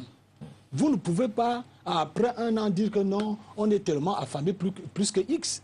Il fallait un peu... Je pense que le peuple égyptien a manqué de patience. Ils veulent trop vite le changement, ils veulent aller au ciel sans porter la croix. Le peuple égyptien devait savoir qu'il sortait d'une crise et qu'il y avait des sacrifices qu'il fallait faire. Il faut voir les choix politiques et les forces en présence. Quand vous êtes un politicien, vous ne pouvez pas me dire qu'en 1 an, un force en présence. Il voulait que Morsi fasse des miracles qui n'étaient pas possibles en 1 an. C'est ça le problème. Il a mal réagi. Mais ça ne justifie pas le fait qu'il y a des recours, s'il vous plaît. Il y a des recours. On ne peut pas attendre que le pays soit en faillite. On peut toujours trouver chez les dirigeants des faiblesses, mais ça ne peut pas justifier le fait que, n'est-ce pas, l'armée se soulève. Effectivement, l'idéal, c'est de destituer le président de la République. Ce n'est pas un exemple à suivre. Alors pour vous, il aurait fallu laisser Morsi. Non, moi je dis on peut trouver une autre solution, mais pas forcément un coup de force. Mais il était dogmatique, c'est ça. C'est ça aussi que, là c'est là le problème de la religion. Un coup de force, c'est pas un coup Si la religion, c'est d'être dogmatique et de croire que il faut prier à la... Je n'ai rien contre les musulmans. Et de faire en sorte que d'aller jusqu'au bouddhisme et qu'on ne voit pas les réalités du terrain. Je suis d'accord avec vous, mais nous sommes tous contre le fait que et c'est là où les forces en présence avec décide à temps et à contre-temps qui fait la loi depuis plus 1956. Alors Maître Percy, alors finalement pour vous, l'échec de Morsi, est-ce que c'est l'échec des frères musulmans ou plutôt pas de la politique de l'islam? Non, c'est pas la politique de l'islam. Ça n'a rien à voir. C'est Morsi qui a mal jugé les forces en présence. Il n'a pas eu un gouvernement qui était assez fort pour répondre aux revendications du peuple. Et c'est ce qui se passe également dans d'autres pays. On a vu tout le monde est en train de regretter Kadhafi, qui était considéré par l'Occident comme un dictateur. Et on voit maintenant dans quelle catastrophe on a mis le pays. C'est ça ce qu'on n'a pas fait. On n'a pas fait une analyse qui soit globale de la situation. Mais il était quand même difficile. Non, ça, je dis, hein. Mais même un président de faire à soi une politique de développement, parce que le professeur a dit, ventre affamé d'un point d'oreille, peut-être c'est parce que la situation économique n'a pas été très vite résolue que les gens se sont soulevés et l'armée a intervenu pour destituer le président. Alors, moi, je pense que... le fait de l'armée, que c'est l'armée qui dirige. On va peut-être permettre au professeur de dire un mot là-dessus. Je pense que ne nous l'aurons pas. Quand c'est les pays étrangers, nous disons ça. Quand c'est le Cameroun, Maître Percy ne peut pas soutenir ce qu'il dit là. Mais c'est pas normal. Mais parce que Cameroun, c'est différent. Au Cameroun, c'est non, différent. ça veut dire que si nous sommes dans un contexte démocratique, restons dans la démocratie. Aucun président de la République n'a atteint la cote d'impopularité de François Hollande. Les Français ne sont pas entrés dans la rue pour dire que comme la situation économique est catastrophique, il faut qu'il quitte le pouvoir. On l'attend. Mais on ne lui a pas demandé de quitter le pouvoir. Ah si, tous les jours on le dit à la télé. Il faut qu'il parle. Et l'armée n'a pas demandé... l'armée française ne fait pas ça, c'est quand même... Mais alors donc, on va écouter une personne. Soyons conséquents. Si d'ici 4 ans, François Hollande ne relève pas l'économie, il va être sanctionné par les électeurs. Si nous sommes en démocratie et que nous avons été élus à de mandat de 5 ans, qu'on le laisse entreprendre les réformes nécessaires pour relever le pays. C'est un peu... Mais alors, on a élu pourquoi? Oui, mais pourquoi on a élu? Alors, on va peut-être... Non, quel que soit, le rapport de force ne veut pas dire que vous êtes en cours de mandat, les gens vous demandent de balancer, de quitter le plancher. Et l'armée vient demander... Est-ce que le président avait terminé son mandat? Non, écoutez, nous sommes... Alors, on va y aller de manière certifiée, puisqu'on court vers la fin de l'émission, professeur. Oui. Pour conclure, quoi. Voilà. Ne soyons pas plus royalistes que le roi. Si nous disons que nous sommes pour la démocratie, appliquons la démocratie. Si nous sommes pour l'anarchie, appliquons l'anarchie. Mais ne croyons pas que nous pouvons faire la démocratie avec l'anarchie. Ce n'est pas possible. Au nom du fait qu'il faut mesurer le rapport de force, un président élu pour 5 ans, il a le temps nécessaire lui permettant d'appliquer le programme pour lequel il a été élu, à l'issue duquel il va être sanctionné par les électeurs. Donc, soyons des démocrates jusqu'au bout, Maître Pensi. Ne prêtons pas le flanc à une critique facile parce que ça concerne les jeux. Alors, on fait là un dernier tour de table. Hein, vous terminez, Maître, parce qu'il nous reste juste une ou deux minutes et puis on se sépare. Je fais une explication. Je ne défends pas le coup de force. Ça, il faudrait comprendre que la politique, c'est de tenir également compte, je dis, de ce qui se passe aux alentours. Et moi, je me réjouis qu'au Cameroun, à plusieurs exercices, plusieurs fois, lorsque le FMI a demandé d'augmenter le prix de l'essence, eh bien, le président a refusé. Vous-même ici, on était en discutant, alors, vous avez dit que vous jetez, Maître, parce qu'on va refermer l'émission, on a terminé. Il faut que le président, le chef de l'État, puisse tenir compte des aspirations du peuple pour inverser, influencer, retourner sa politique pour aller dans ce sens-là. Et c'est ça qui fait un grand plaisir. Alors, Marceline Zogo, juste peut-être 30 secondes, hein, parce qu'on a terminé là, 30 secondes pour donner peut-être les clés de voûte d'un retour au dialogue en Égypte là maintenant. Ah ben, c'est très compliqué. Je ne sais pas ce que moi je peux... Alors, pendant 30 secondes, comment pensez-vous qu'on pourrait revenir au dialogue en Égypte? Que le nouveau président soit beaucoup plus conciliant, davantage... Oui, le président par intérim, il faut le préciser. Oui, plus conciliant. Davantage avec cette armée qui véritablement tient le pouvoir. C'est tout. Alors, un mot, 30 secondes également pour vous, Georges Kolo. Tout ce que vous voulez, 30 secondes de toutes les façons, pour dire un dernier mot et puis on se sépare parce qu'on a terminé. Non, mon dernier mot est que je demanderai à tous les mécontents de RDPC de venir dans SGF. Alors, vous recrutez... Parce qu'on est les démocrates. Alors, merci. Révérend, 30 secondes également et puis on se sépare. Nous ne voulons pas que ce qui s'est passé en Égypte se passe au Cameroun. Moi, j'ai pris que ça n'arrive pas et Dieu ne le permettra pas. Voilà. 30 secondes également pour le professeur Manasseh Aboya-Ndong et puis on va se séparer. Moi, je suis pour l'élection comme mode de désignation des candidats. Je suis contre l'investiture et je pense que ce qui arrive au RDPC aujourd'hui, c'est la difficile acceptation du verdict des investitures qui est différent du verdict des urnes. Voilà, un avis que ne partage forcément pas Maître Pensi. Oui, moi 30 secondes également. On a terminé. Je pense que... Oui. Mais là, on a terminé. On a terminé. Moi, je reviendrai aussi. Non, on ne pourra pas revenir. Un parti politique on a terminé. a des dirigeants. Et ce sont ces dirigeants-là qui choisissent avec les électeurs du parti, avec ceux qui sont les membres du parti, les personnes qui peuvent mieux les représenter. Voilà, merci à Marceline Zogo, merci à vous, révérend Dili, qui avait accepté notre invitation, merci professeur Aboya-Ndong, merci à vous, Georges Kolo, merci à Maître Emmanuel Pensi, et merci également à tous les téléspectateurs qui ont donc accepté de veiller avec nous durant toute cette émission. On se donne rendez-vous pour d'autres émissions de débat, vous les connaissez sur STV. La plus proche, ce sera celle de 7 hebdo dimanche prochain, et mardi prochain, Thierry reviendra avec l'émission Carte sur table. Bonsoir.